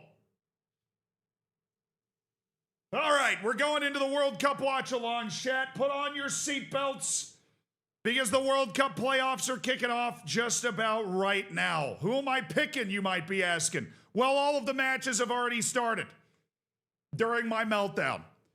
You know what? For giggles, I'm picking Bosnia-Herzegovina, baby. Book it. They're playing in an absolutely wild atmosphere. That's the match we'll be watching, but we'll be tracking all of them. I'm going to take Denmark to win at the Czech Republic. Or Czechia. I think that Denmark's just got it in the bag. They looked really good in that semifinal. Kosovo, Turkey. Turkey in extra time. I would love to see Kosovo go. If Kosovo wins that match today, they will be going to the World Cup for the first time in their history, which would just obviously be super cool. I love first-time World Cup teams. Sweden, Poland. Sweden at home. That's a really good match. It's a really good... Oh, of course. Of course. The red dot's up. Czech Republic, 1-0. Could be looking at a World Cup without Denmark. Czechia trying to get back. When was the first time that Czech Republic actually... or the last time national team? National team. The entire world doesn't know what you're looking for unless you tell it. Zealand.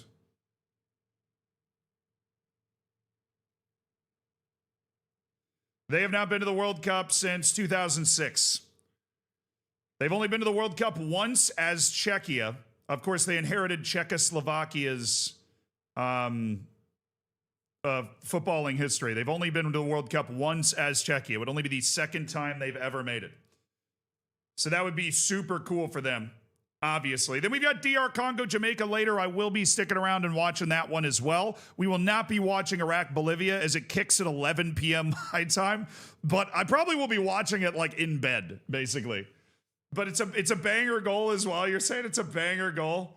Well, I'll tell you what, we are going to have the Ars Soccer Reddit up. We'll be searching up the goals basically as fast as they come up.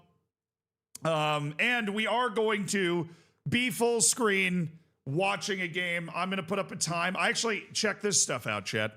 Hold on. I've redesigned it. I've redesigned our well, no, I haven't redesigned it. We're still working on the like really fancy watch along overlay. Look at this, baby. Oh yeah. Oh yeah. Oh yeah. Oh yeah. Give me the score. Oh yeah. Look at that. Let's go. And then we also are going to have a clock, but I'm not watching the game yet. So once the game is up, I will set a clock so that you'll be able to sync up your watch with mine as we watch the World Cup playoffs. That is it for Melilla for today, though. No more Melilla today. We will be on tomorrow. I'm going to a wedding this weekend. I fly out on Thursday. So we are going to be streaming on Wednesday for sure because I won't be able to catch it Thursday or Friday. Wednesday, because I won't be able to catch it Thursday or Friday. So there is a stream tomorrow. Melilla will be there. There's going to be no rude World Cup playoff interruptions. But let me get the game up. I don't want a goal to happen before I'm watching the game. Come on, Italy. Okay, I've got the game up. I got the game up. And let me set the clock now. Let me set the clock. I got to go into my tools. Scripts.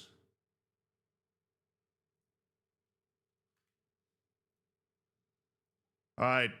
Once it gets to 6 minutes, I'm at like 5:25 right now. I'm going to turn the clock on, and then you guys will be able to sync up with what I have right now, okay? For Italy. Oh, that's not the right thing. There we go. Now, correct me if I'm wrong. You cannot hear the game. You cannot hear the game. We're going to turn off the music for those that are watching on Twitch so that you don't have, if you can watch the game and watch me. We'll be watching Bosnia and Herzegovina and Italy from an 8,000 seat stadium in B&H. In a very cold, snowy environment. That was a foul. Hello. Oh, I missed it. Shoot. I was so distracted I missed it. All right, scripts.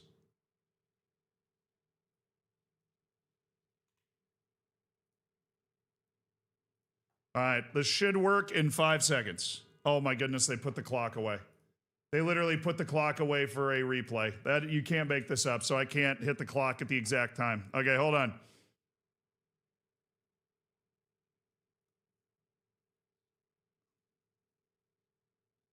Tough.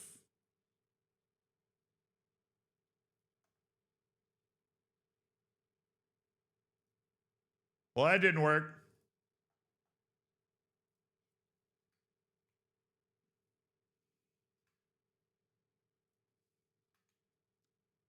Hold on.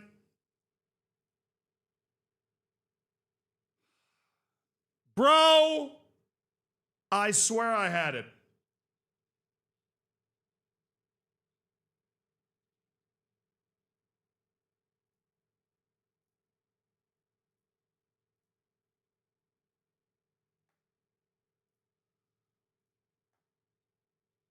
Hold on, hold on, hold on, hold on. I got it. Wait.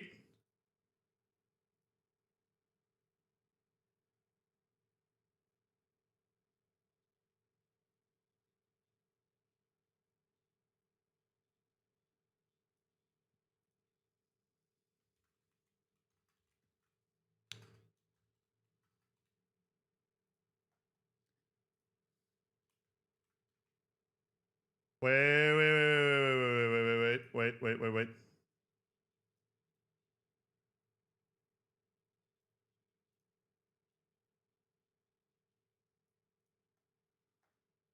Hold on. Hold on.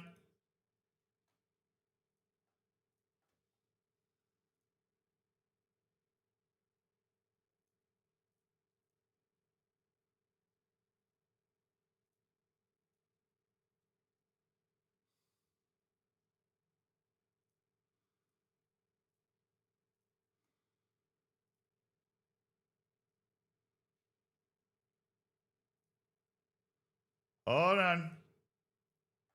Literally had this working.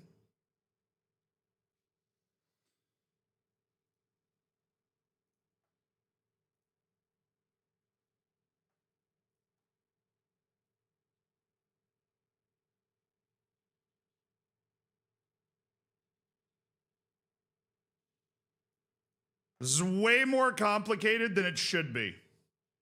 It always is, dude. You're basically working with like code and scripts in OBS.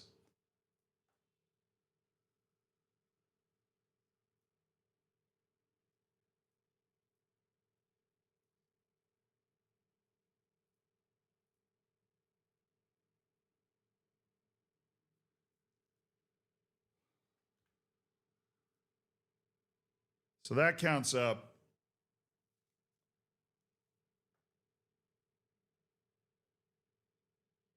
What if you did a source and just put the score bug on screen? I actually love that. Hold on.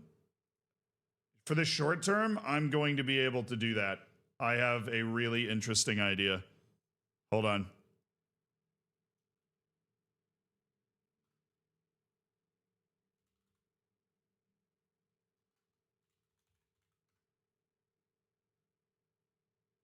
Hold on.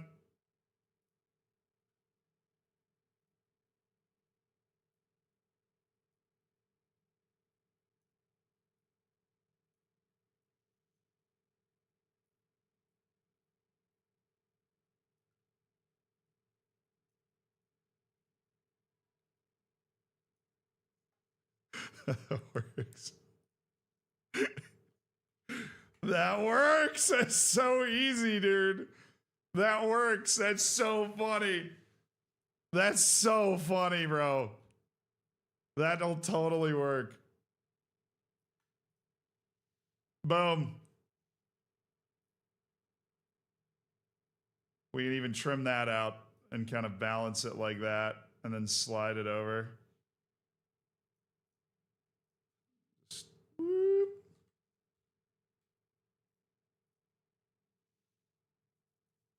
Nice, dude. That was a great idea. What if you just trimmed that? That was such a good idea. All right, let's go live.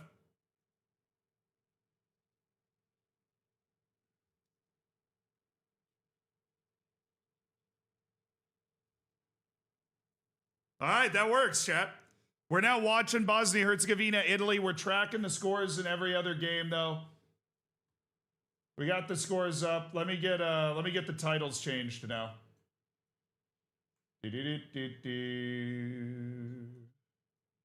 Let's have some fun, baby. This is gonna be a good time. Da da da da da da da da da da da da da da da.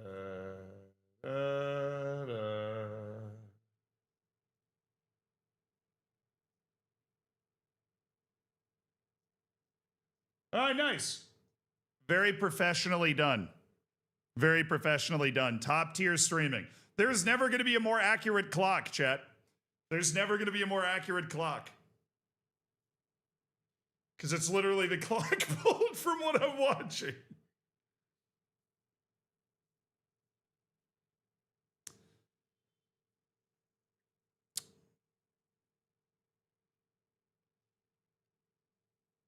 All right, how's this game been going, dude? I feel like I've been so preoccupied with getting everything set up, I haven't actually been able to watch the match much.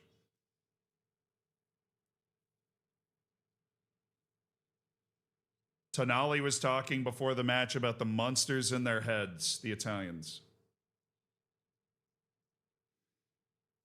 Dude, Bosnia and Herzegovina with like an Aiden Dzeko screamer would just feed families. That would be football heritage.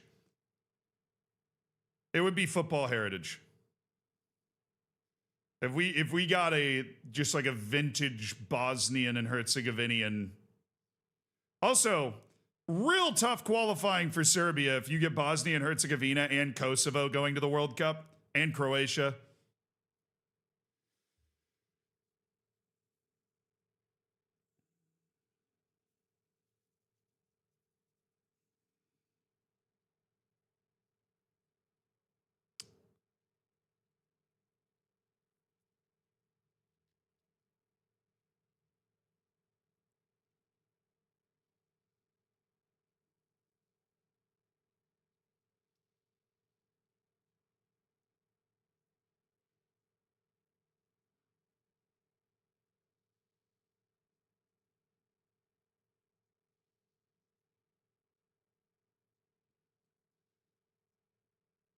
The analyst for this game is Stu Holden. Oh, no, bad ball by the keeper. What are we doing?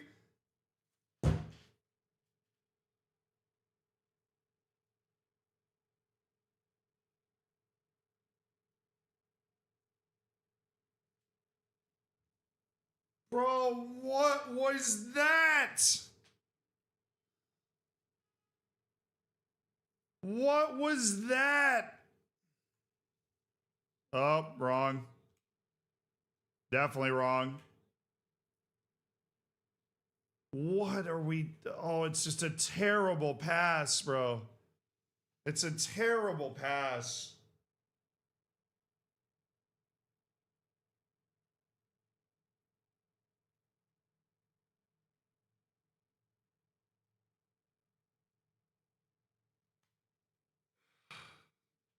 What was that? It's so bad, man. It's just a terrible. Oh. Zawasser, congrats.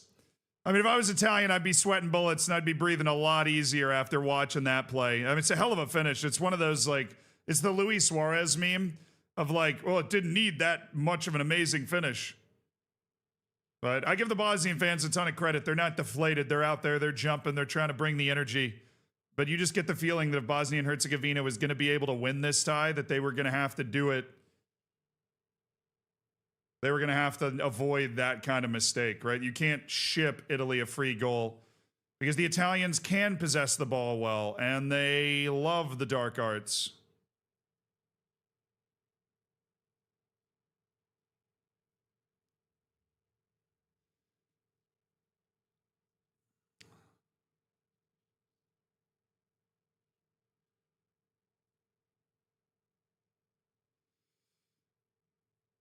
Now watching Sweden-Poland is actually trolling. We could, I mean, look, if Italy goes up 2-3-0, we could switch at halftime. I'm not contractually obligated to watch this match. And we're tracking all of them. So if you're watching that one, feel free to send, field reports about how the game's going and everything. But I can't believe that was the goal they conceded. That was so terrible.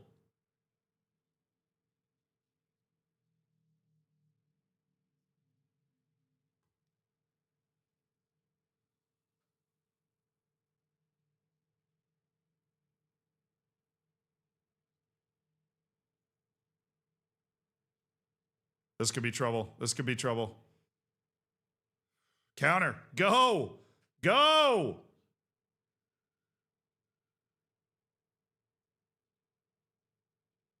The American kid. Ooh. Jekko, that was bad.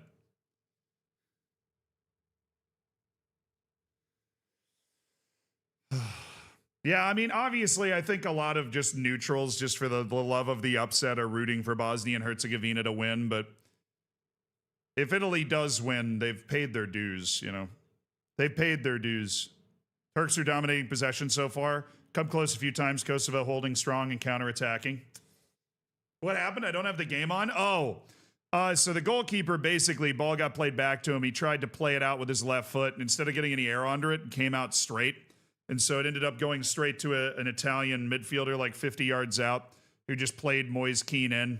And the keeper wasn't even like back in position to be able to defend it at that point. And Moise Keane just puts it right in the top corner. Sorry, Will. My bad.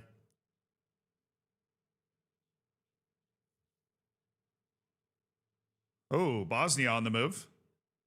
Oh, Jekko, come on. Where's Jekko? Oh.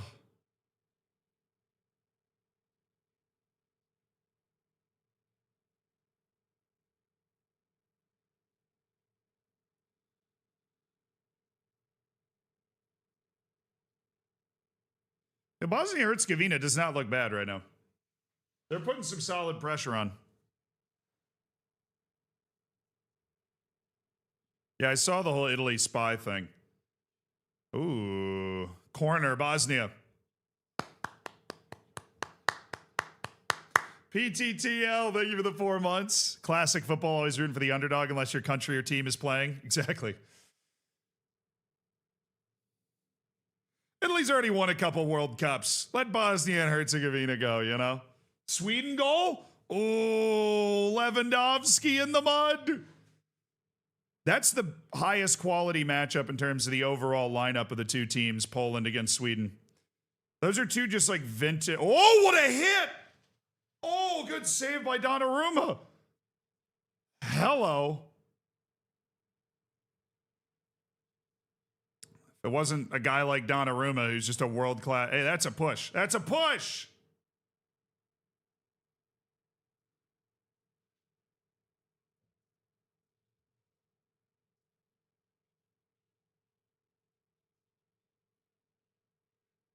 Who scored for Sweden? Dude, Elonga's on a heater, man. Elonga's on a heater. Anthony Elonga is finding his form, put it that way. At halftime, we'll look at the goals that have been scored in the other matches. We'll watch some highlights. Back heel assist from Ayari. Oh, a little sauce on that one. A little paprika.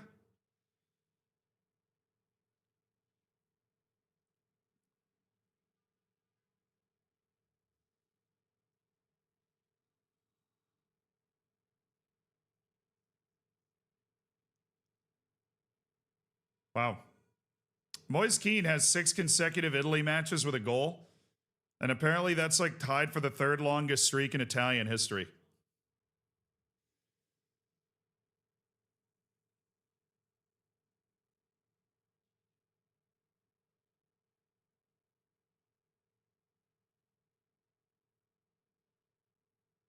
Oh, good cross for Italy. Well cleared away. Can't give up a second goal if you're Bosnia and Herzegovina. To be fair, they basically gave Italy the first one, so the defense hasn't been bad.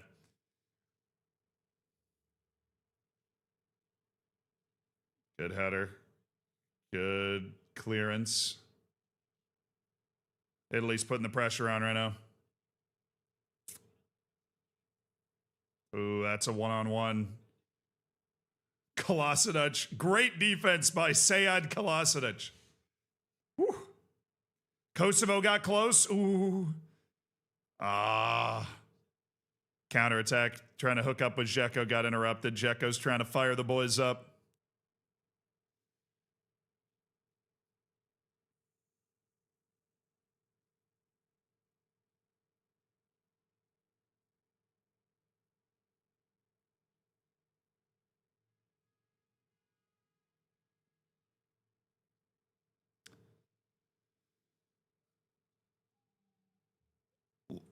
Keep it moving, man.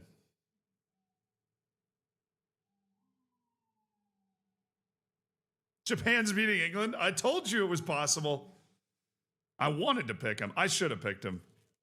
People don't realize how Japan's national team improves World Cup over World Cup, and the level Japan's national team has been playing at, like in competitive matches over the last couple of years, has been kind of outrageously good. Oh, not a bad look for Bosnia and Herzegovina. They've got another corner. They're not like getting dominated in this game. I don't know if it's the pitch or the atmosphere or the nerves, but Italy can't like squeeze the life out of the ball. Like Bosnia is getting a lot of possession.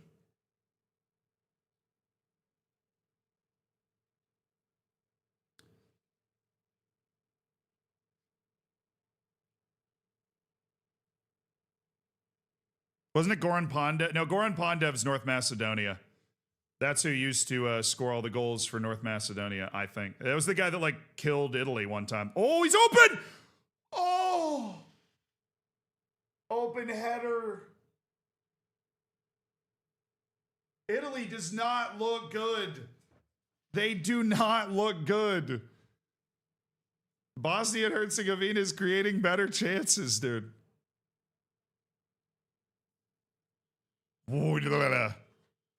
Kosovo just had a big chance. Kosovo with a great opportunity. We could get a World Cup debutante. The other World Cup playoff can't give us one because both DR Congo and Jamaica have been once, Iraq has been a couple of times, I believe. I know they've been at least once back in the 80s. And of course, Bolivia's been to the World Cup 3 times. So the World Cup, the Intercontinental World Cup playoff can't give us a debutante, but the European World Cup playoff can if Kosovo goes through. Czechia being up 1-0 makes me sad. Yep. We Irish bottled our match against them. You did. You were up 2-0 and leading in the penalty shootout as well. It hurts a lot, but it's why you play the whole match. Czechia's only been to the World Cup once. Oh, chance for Italy. Not a great one shot from like 22. Good save. Good confidence building save for a goalkeeper who's got to be living with demons back there.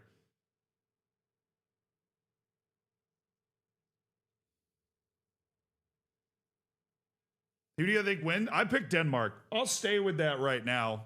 But Czechia at home with the lead and a spot in their second ever World Cup as an independent country on the line. I can imagine it's going to be a whole lot harder after giving up that early goal. But Denmark outside of Italy is the most talented team in, position for position in the playoff. They're the most talented team there.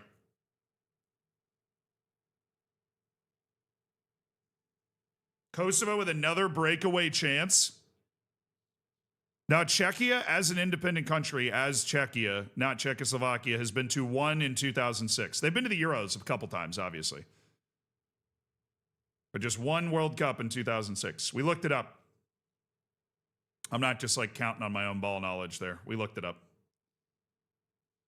That was a Google search.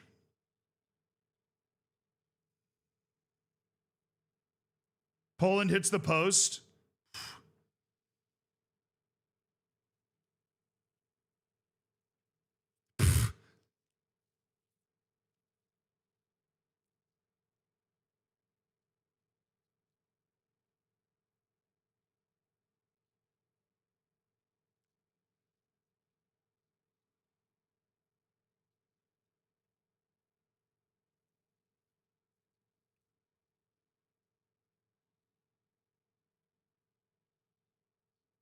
Oh, dude, the announcer just dropped in a wait, penalty? Penalty for what? For who? For Bosnia-Herzegovina? Come on, please. They're threatening. Baraktarovic, the American kid. Baraktarovic. It's nothing.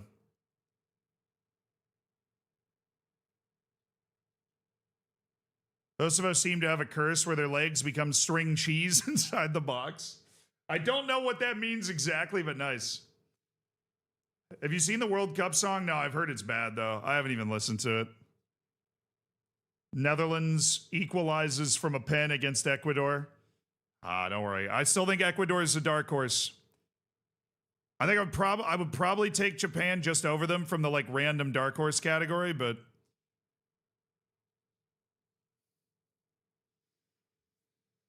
Ecuador has, I would say over a 1% chance of actually winning. Oh, Dzeko. Okay, here we go. Oh, he skied it. Absolutely skied it. Bosnia and Herzegovina has tilted the field towards Italy's goal. It's kind of wild. I really wish they hadn't conceded that one goal that they did.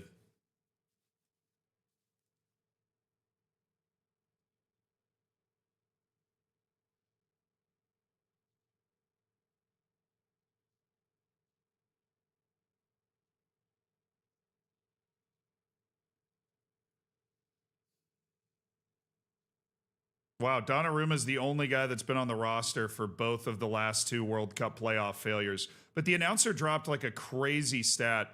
Said Bosnia-Herzegovina has lost 5 qualifying playoffs between the World Cup and the Euros over its history.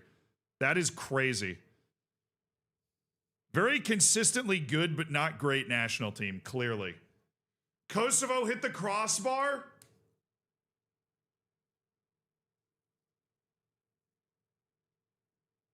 Oh, Kosovo! Kosovo! Oh.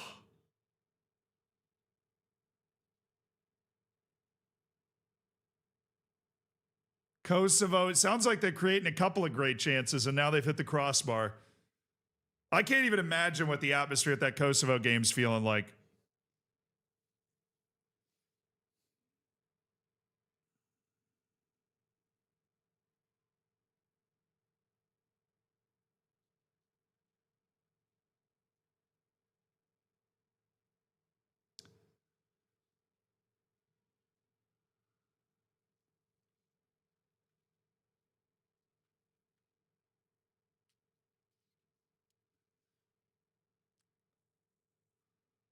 As a Bosnian, it's torture with these playoffs.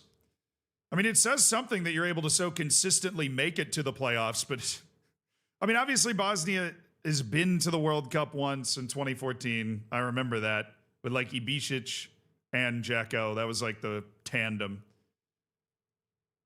Has Bosnia and Herzegovina ever been to the Euros? I know they've been to one World Cup, but have they ever actually been to the Euros? No. Damn. So they're basically 1 for 6, I would imagine, in World Cup playoff situations. Oh, yeah, Miralem Pjanic. Forgot he was a part of that team.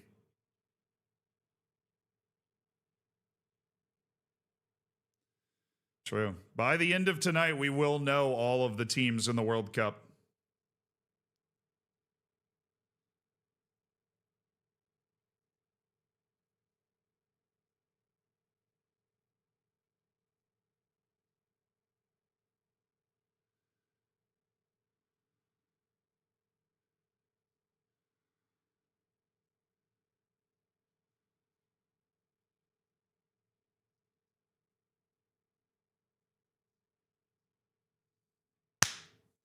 Jacko looking like the lamppost.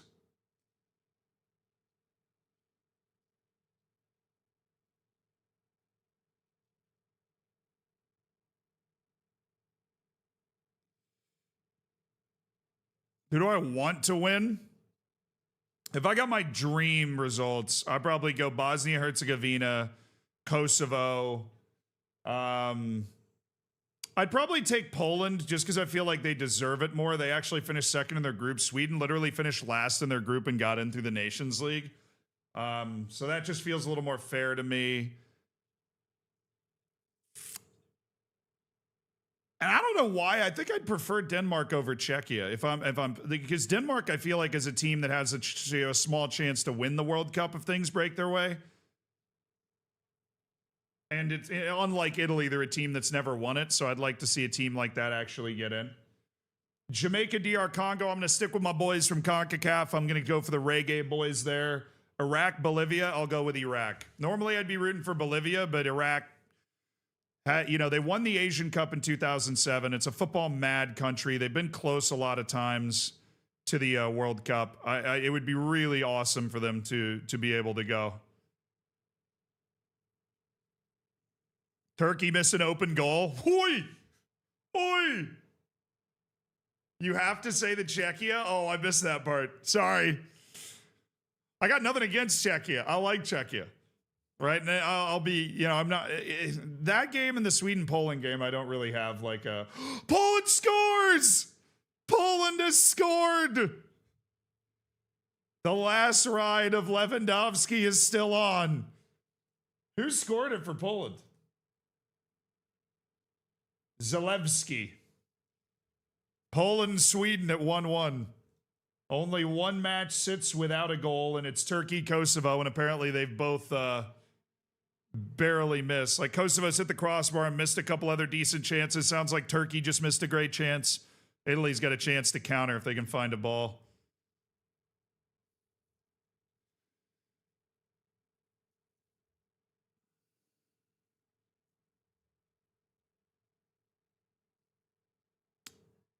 Are we doing version 2.0 of the World Cup prediction tomorrow after the results today, like you done after the draw?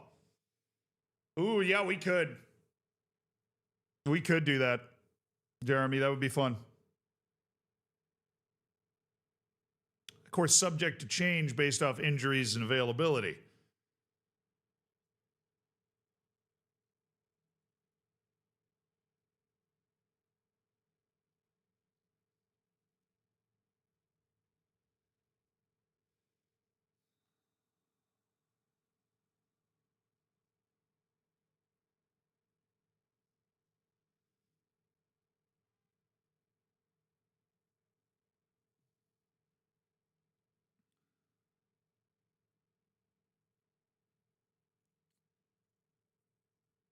That's not availability of the entire team, but you know, some teams are pretty dependent on one or two players that may or may not be there.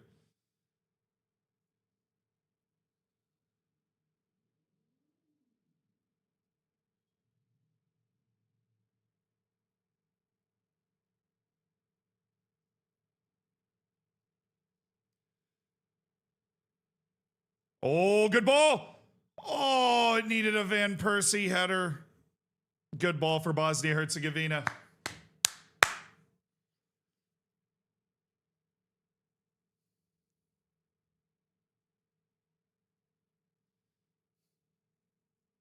Oh, he was off. Never mind. How's life lately? Greetings from Prague. Hey, Sammy, thank you for the 23 months. Congrats on the 1-0 lead right now.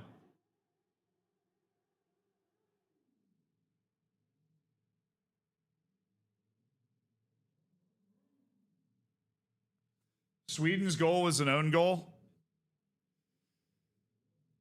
Hey, the ugly ones count just as well as the beautiful ones, especially in this type of match.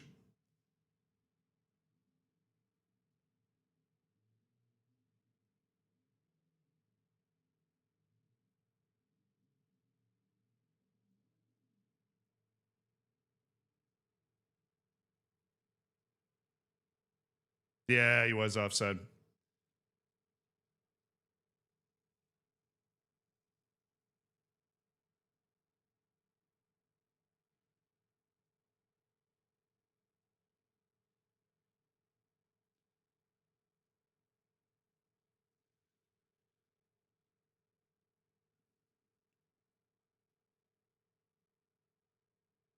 Do, do, do, do, do, do, do, do, do.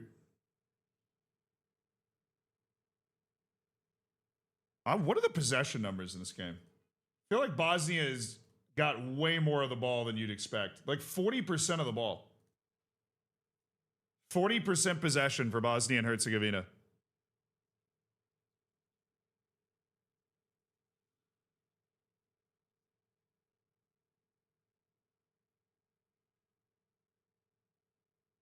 They're doing a good job of keeping the ball right now, too.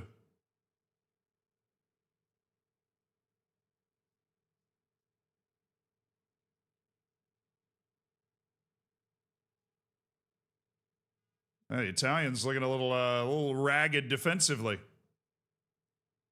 All right, here comes the American kid, Baraktarovic. This is an outstanding, like, spell of play. Oh! Flick header! Nearly.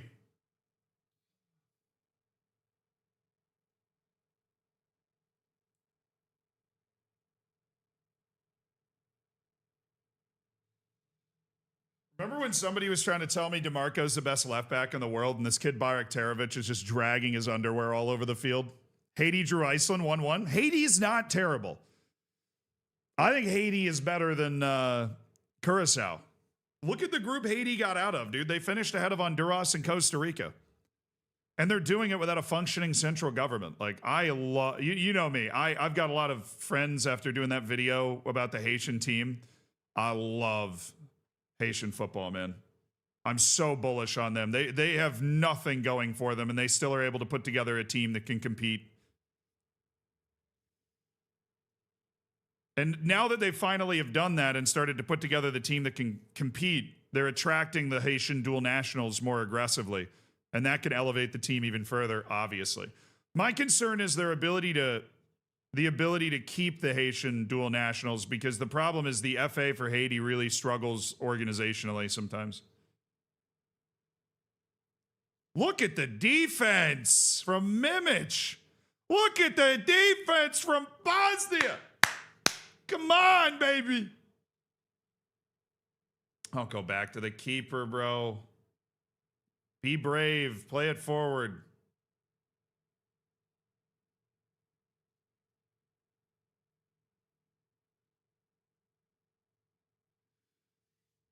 Denmark's still losing?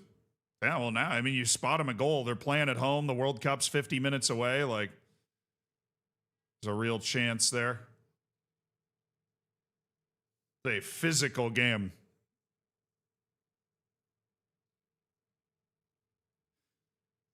Kosovo still getting some chances. There have to be magnets in the Turkish socks with how many deflections they're getting. I love the phrase, there have to be magnets in their socks. But thank you for the field report. I mean, Kosovo obviously hit the crossbar. Turkey's apparently missed like an open goal. Oh, nice turn.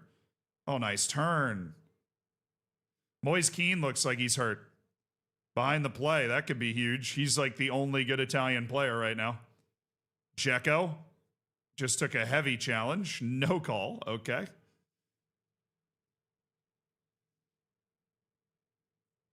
Sead Kolasinac. No, don't go for the goal. Don't go for the goal from there, man. You get a little flick on, a little chaos. This Bosnian team's playing its butt off. This match should be 0-0, obviously.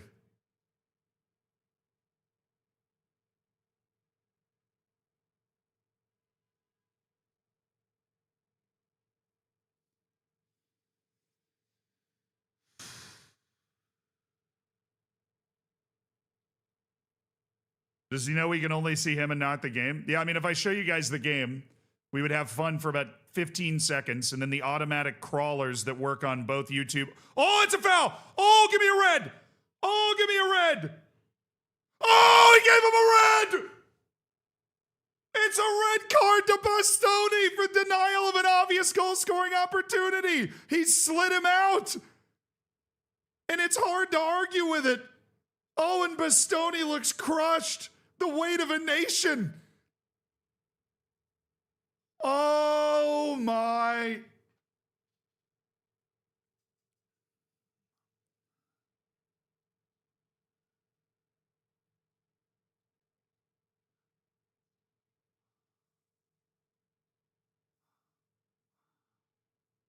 Bastoni, it's that look on their, it's the same look that like David Beckham had at the World Cup when he got the red card. That's the look he had on his face, where you just can't even imagine the hell that you just brought upon yourself. I mean, that's like their best center back. It's Bastoni just doesn't get that. I mean, that's denial of an obvious goal scoring opportunity. Oh, yeah. That's not a dive. That is, they were trying to say it might have been a dive. That is, I mean, yeah, that's a red card. It's got to be a red card. What's Donnarumma doing?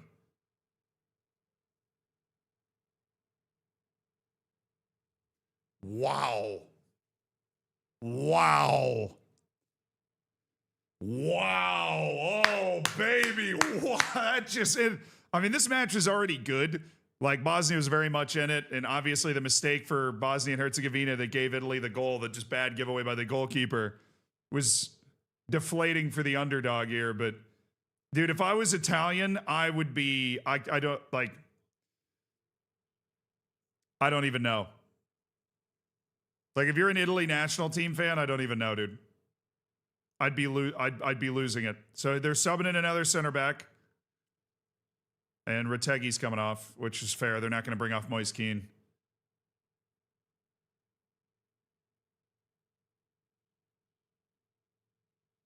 Got to be really annoying to have to come off, but somebody has to come off. They need two center backs.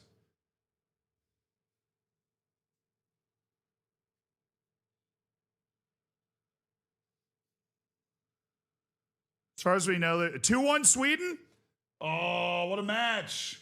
What a match. Oh, look at these matches.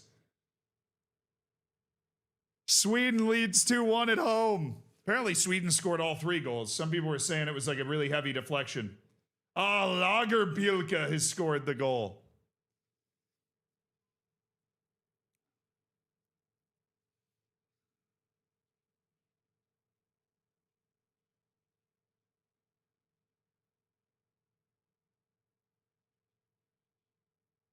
Italy down to 10. Now that's the American kid, Bayraktarovic, who played youth national team games for the U.S., born in Appleton, Wisconsin, went with the nation of his heritage.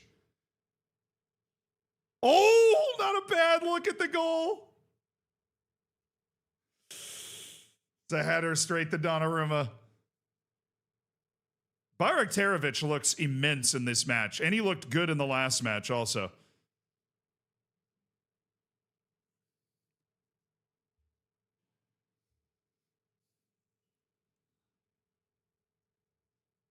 Good argument for the development capabilities of U.S. youth soccer, watching Bayraktarovic deliver a masterclass so far. Random side note. Turkey, Kosovo's a scuffle? It should be, dude.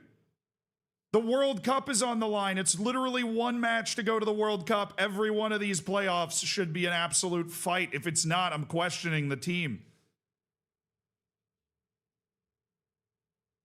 Your whole country's on the line for this one. Oh, it wasn't a bad ball. Oh, Dzeko was getting boxed out.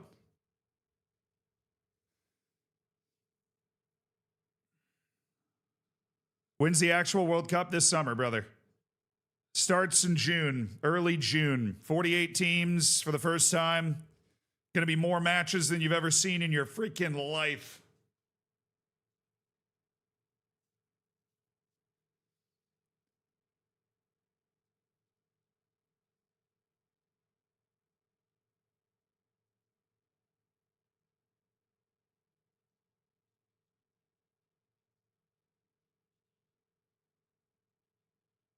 But apparently, you know, they just talked about it, and the announcers in this game just talked about it, that it was like a actual fight. Shouldn't be an actual fight. The game's too important to get sent off. All ball in. Oh.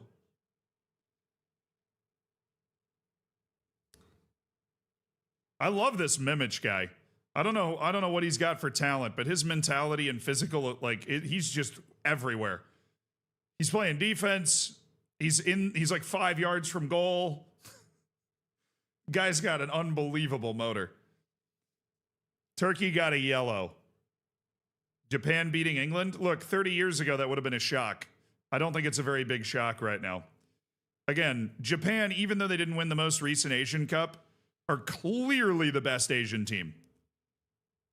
They've been unbelievably impressive in Asian qualifying in general. And if you just look at the roster, look at the 11 guys that are on the field for Japan and tell me they can't be in the lead in that match. They're really good.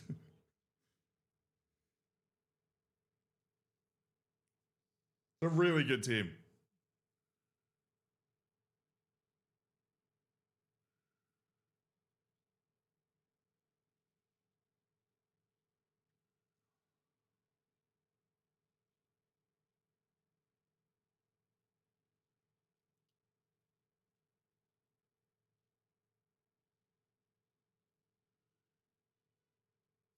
Thoughts if Sweden makes it? I mean, it'd be kind of funny to be the first team to ever finish last in your qualifying group to make the World Cup. Here comes Bosnia and Herzegovina. Bayraktarovic, again, looks fantastic. That's a fat... Dude, DeMarco is just getting pantsed. DeMarco's getting skinned alive by Bayraktarovic right now. Like, just demolished. Kosovo, Turkey, halftime, 0-0. Predictions for U.S. Portugal, 3-1 Portugal. As long as we're wearing different colored jerseys.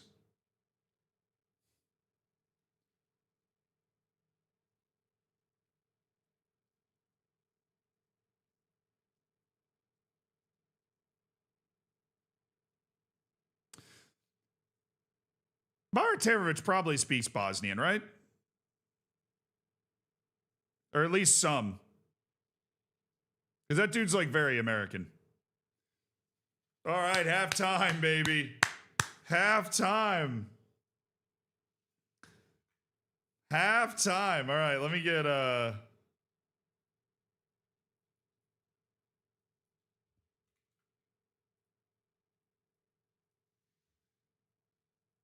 All right, let's see if I can grab a couple of highlights, chat. Let's see if I can grab a couple of highlights. Let me throw some tunes on. Halftime is here. It's 1-0 to Italy, but Italy only has 10 men after a bad tackle from Bastoni. Thank you, Heptic, for the 50, the big 5-0. Hell yeah, man. So we've got one goal from Czechia, Denmark. Let's see if we can find that one first. That was the first goal that was scored from Pavel Zulch in the 3rd minute. Do, do, do. Yeah, do, do, do, do. All right, so it's Pavel Zulch. Oh, it was a corner? Oh, nice. All right. There was a corner. Woo! Oh, dude, if I'm going to a World Cup. Oh, so that if I'm going to a World Cup, that's how I'm doing it. Hot damn, dude. Hot damn. Oh, baby. It's a screamer from Pavel Zulch. Just uncorks it. I mean, that thing would have been rising for the next half mile, man. That thing would have been rising for the next half mile. All right, now let's check out. Sweden's got a couple of goals here. We'll check out Anthony Alonga's first. Sweden with the 2-1 halftime lead. All these goals are good. No boring 0-0s here, chat. Do they not have the second goal? Or is it just not... All right, here's the Zalewski goal. This is how Poland tied it. So this is Poland's tying moment. That happens very early.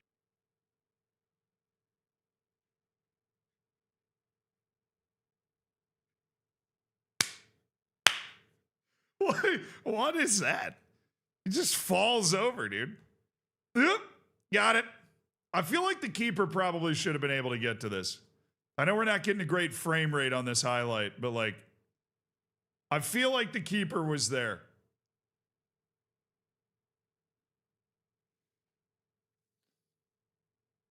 That's the, that's on the keeper.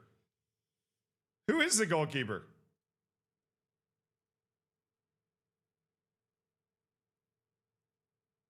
Oh, I got him on a 7.0 right now. Nordfeldt. My boy Nordfeldt.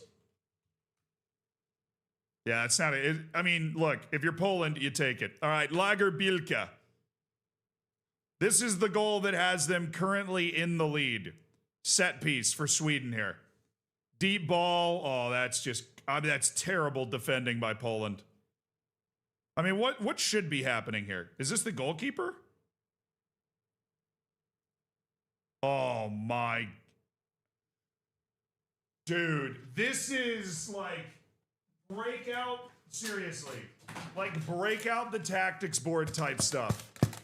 This is just like break out the tactics board type stuff, right? So I mean, this is gorgeous. Like if you watch this, this is gorgeous. So these guys come in here. Hold on. I wish I could play this back at half speed, but I doubt that I have that option. So, the way this develops, this is Lagerbilke right here. This is Lagerbilke. He's going to run into this gap. So basically, they're getting in front of all of these guys. Lagerbilke is going to run into this gap right here.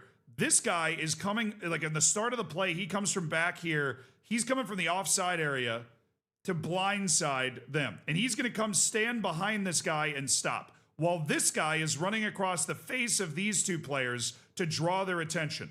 If there's no communication here, this guy picks this guy distracts these two guys from the top level and the second level, and Lagerbilke just comes right into the middle.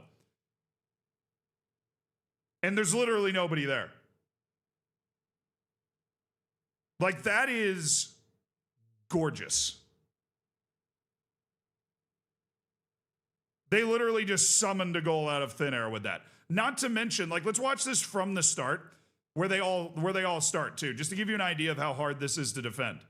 Right? So this is the guy that's going to draw this defender who's man marking him across the face of this guy.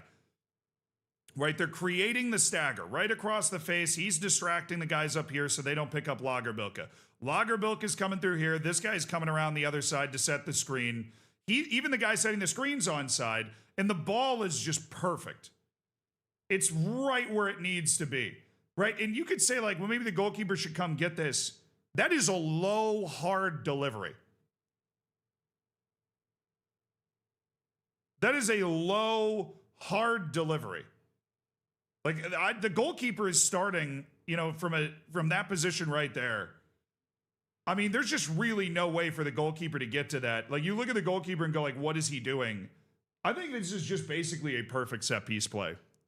With that run and where it is and the height of the ball and the speed of the ball, there's literally no chance for the goalkeeper to get that. As close as it is to his goal, he feels like he has to try. But as long as the ball is fast enough and low enough, the keeper's not, like, if the ball's too high, this play's blown up by the goalkeeper. But the delivery is just on point. And it ends up making it look like terrible defense, but I think this is really unbelievable offense. Like, people will go, oh, dude, Poland's defense just fell asleep here. Like, this is just unbelievable offense. It is, you literally couldn't run that in training any better. You could not run that in training any better. That is a gorgeous, gorgeous goal for Sweden. Sweden set piece coach is Georgeson, former set piece coach at United, Brentford, and Arsenal. I didn't know national teams were hiring full set piece coaches, but it freaking paid off.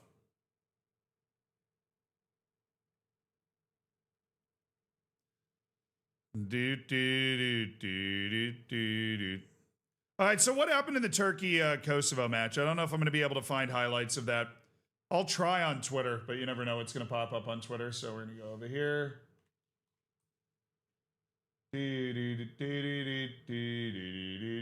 Deserved red for Italy, 100%. 100%, yes. 100%. All right, chat, here is the chance. Here is the chance for Kosovo. This was the goal-scoring chance that they had. Oh!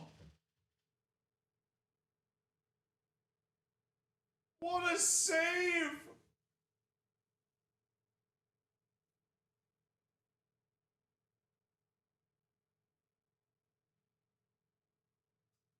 I mean, yeah, this match is 0-0.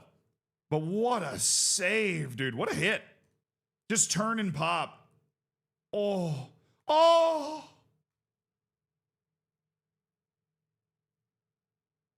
I'd love to see a replay of this second shot. Bro, I think he just misses it.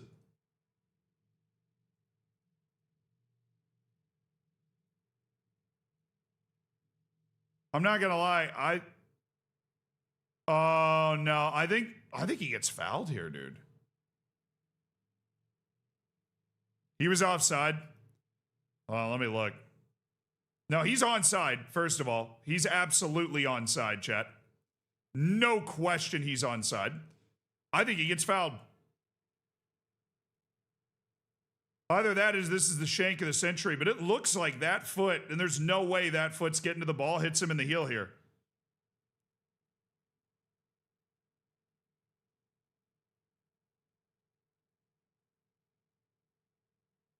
I mean, I would need to see this in a, I mean, I'm looking at this in 1890 definition right now. Right, Julius Caesar saw his first tender picture of Cleopatra in a higher definition than this on the stone tablet. So I can't really tell you for sure, but I feel like it might have been a foul in there. That or he like actually toes this away. He might have actually just towed that away as well. I'm VARing Twitter content. I am 100% doing that. Looks worse in slow motion. Yeah, I mean, look, there's also the chance that he doesn't make contact with him on that play, and he absolutely skies this, in which case that's just unreal. Just unreal. All right, let's see if we can find anything else in this match. Also, I got to make sure I keep an eye on the match to make sure we don't miss the restart of Bosnia and Italy. That should be coming back soon.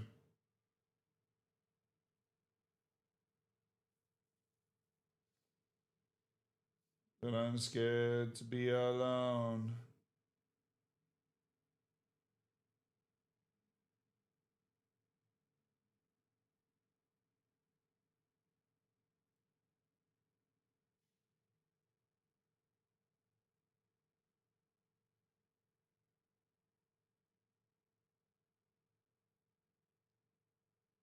Apparently, there's a great geopolitical relationship between Kosovo and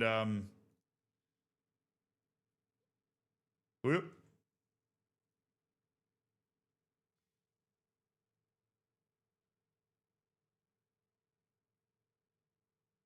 My bad. It's the first time we're using this format. My bad. At least I was just showing you commercials. I can't imagine they'd be too upset about that.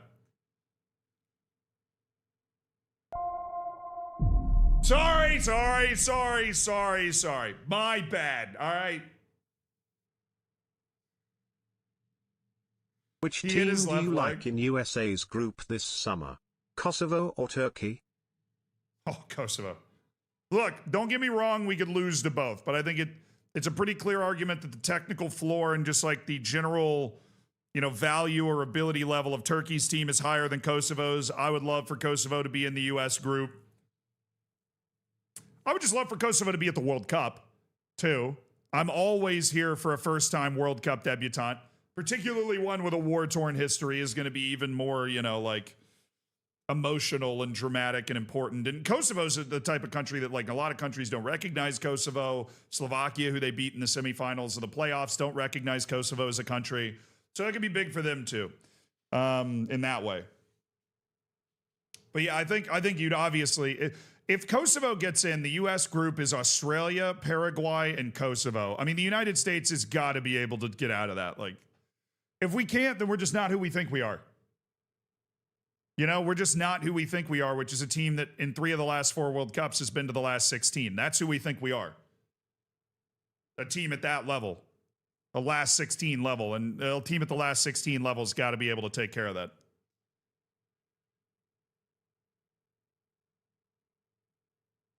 Turkey hasn't been in a World Cup for a while. I mean, yeah, but Turkey's team is like, they're literally Mexico and Europe. I will die on that hill. They're literally Mexico and Europe.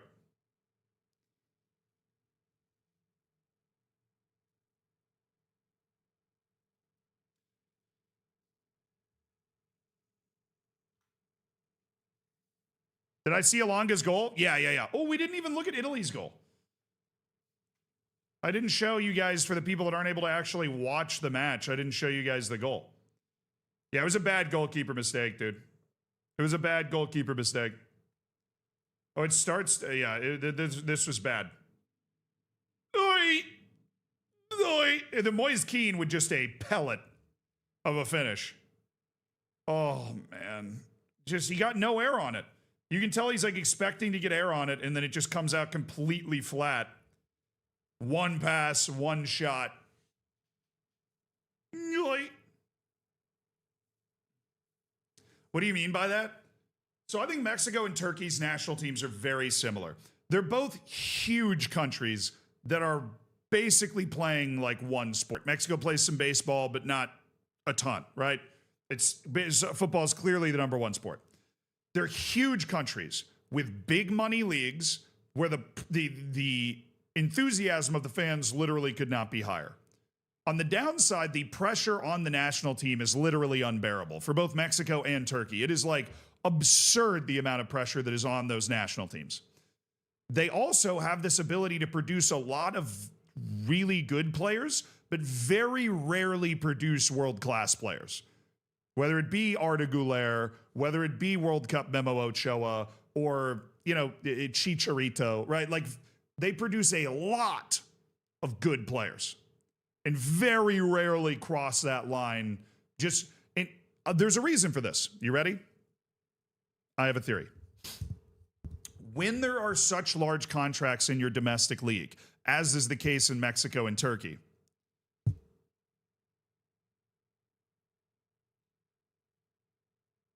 why leave?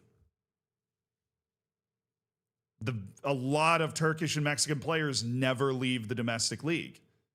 And as a result of the inflated wages relative to the talent of the players for both Turkish players and Mexican players, and I think it's kind of starting to happen to the U.S. as well, the league kind of stagnates a little bit in the sense that the Turkish and Mexican league are both very good, but I think there's no possible way you'd make the argument that they're top 7 or 8 leagues in the world. And so those players get to a certain level where they're good, in some cases very good, but they never become great because they don't go and play for, the vast majority of the time, they don't go and play for the biggest teams in the world. It's a closed system in a lot of ways. It's created, they're almost being punished by how many people live in their country and how obsessed they are with football, because that's what drives the money up. That's what drives the money up. So that's my theory. Obviously, it's literally just a theory. All right. Italy and Bosnia and Herzegovina are taking the field for the second half to try to make the World Cup. Italy leads 1-0 on a horrible mistake from the Bosnian keeper, passing it to the wrong team. Halftime is going to be over, and it's time for us to bring the game clock back in. How does a country get out of that stagnation? I think the way you get out of that stagnation is you turn off. Basically, all you have to do, chat, is you have to turn off. All right, so obviously, I spend a ton of time in the world of football, studying the world of football. I think the way you get out of the type of system that Mexico and Turkey are currently in, which is stagnating their ability as a national team, is you remove registration requirements that are restrictive, right? Whether it's Mexico or whether it's Turkey, there are fairly restrictive registration requirements that mandate you have a certain number of Mexican players on your team, a certain number of Turkish players on your team. I think you go the Germany route. I think you open it up and you say, you have to have the exact Champions League requirements for homegrown, 8, nation-grown players, but we don't care whether they're Turkish or not. We don't care whether they're Mexican or not. And what that does is promote competition. And what it also does is release this overvaluation of Mexican and Turkish players in their domestic leagues, which encourages them I'm just going to get paid a lot more money to stay and play in Mexico than to try and, maybe if I feel like I can make it over here, then to try and go over here. So if you can remove the incentive that clubs have in Mexico and Turkey to pay Mexican and Turkish players above their market value by opening up the registration to where, as long as you make the team better, you can be signed, basically, which is what Germany has, right? And a few countries have this, like Poland has this, where you have basically kind of open registration that don't really have any foreign player marks or requirements or whatever. The nationality of, basically the easier way to word it is the nationality of the players in the league does not matter at all. Then that would the market would stabilize, you know what I mean? The market would stabilize. Game started? I know, I'm watching it. I got the clock up in the corner and we're off and running. Italy's down to 10 men.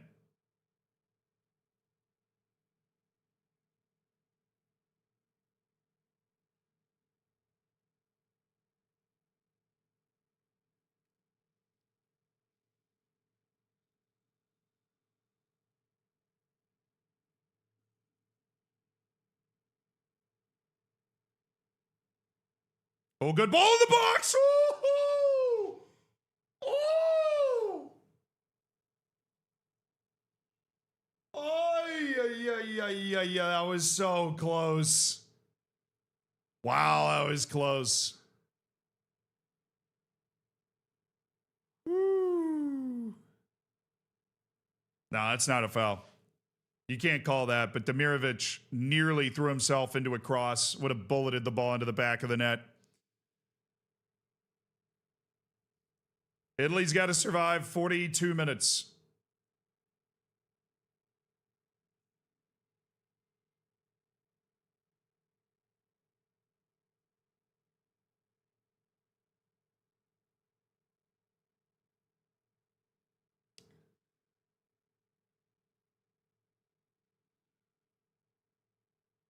Yeah, I love how long Italy's taken with this throw in. Literally 20, 25 seconds to throw the ball in.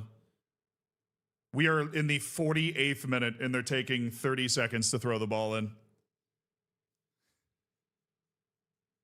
It's just, we're going to see a lot of haram out there today, boys. We're going to see a lot of haram. Copious amounts of haram.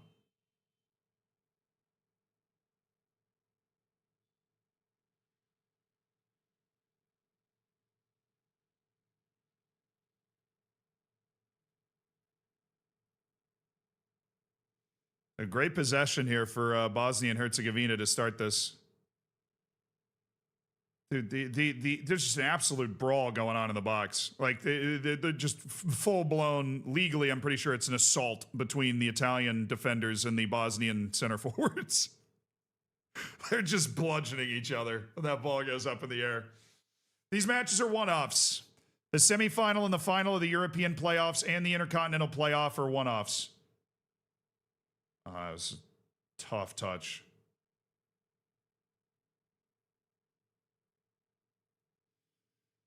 Yeah, just one game. It's 90 minutes, chat. Plus maybe extra time if you're tied. It's that to go to the World Cup. Italy doing the exact same thing with the throw-in. They're going to take 30, 40 seconds to throw this ball in. You got one guy pick it up, pump fake the throw a few times, drop it to the other guy.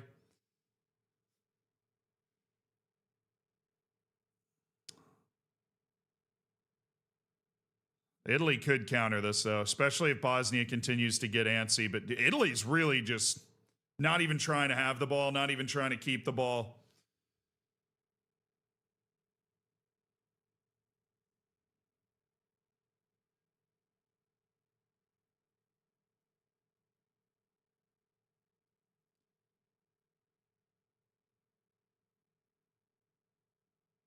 One reel on Instagram and TikTok where some Italian fans timed the ball as not played and they got to 35 minutes.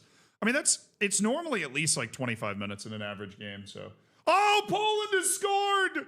Poland has scored! I just had it pop up on my other screen. Poland has scored. It's 2-2. Apparently there might be an offside review. The Poles trying to come back from down a goal twice on the road, and Turkey has scored in Pristina, Kosovo. The Turks trying to return to the World Cup for the first time in a while. Oh, here comes Bosnia. Bosnia Herzegovina. Oh! Good 1-2. Good 1-2. Italy in a back five with 10 men right now. I mean, Italy surely can't play the next 40 minutes this deep. Oh, there's a shot saved by Donnarumma. Cleared by Italy, but the Bosnians are going crazy. Goal for Turkey. Goal for Poland, who's level with Sweden in Sweden. 2-2. Turkey's got the 1-0 lead in Pristina that they've been desperate for. Oh, here comes Bosnia. Great looking move again. Oh, tipped away. Bosnia-Herzegovina's got them just backed all the way in, dude. I mean, they've got like 9 Italians pinned in the box right now. Moise Keane is like 20 yards from goal. Oh, good shot. Blocked away by Italy. Dude, it's the 52nd minute. This is what it should be looking like in the 85th minute. Oh, dude, the Italian manager is going to get raked over the coals if they don't manage to get through this. Because he has gone so defensive so early. Flat back five. It's a 5-3-1. With Moise Keane and then like 3 tucked in midfielders.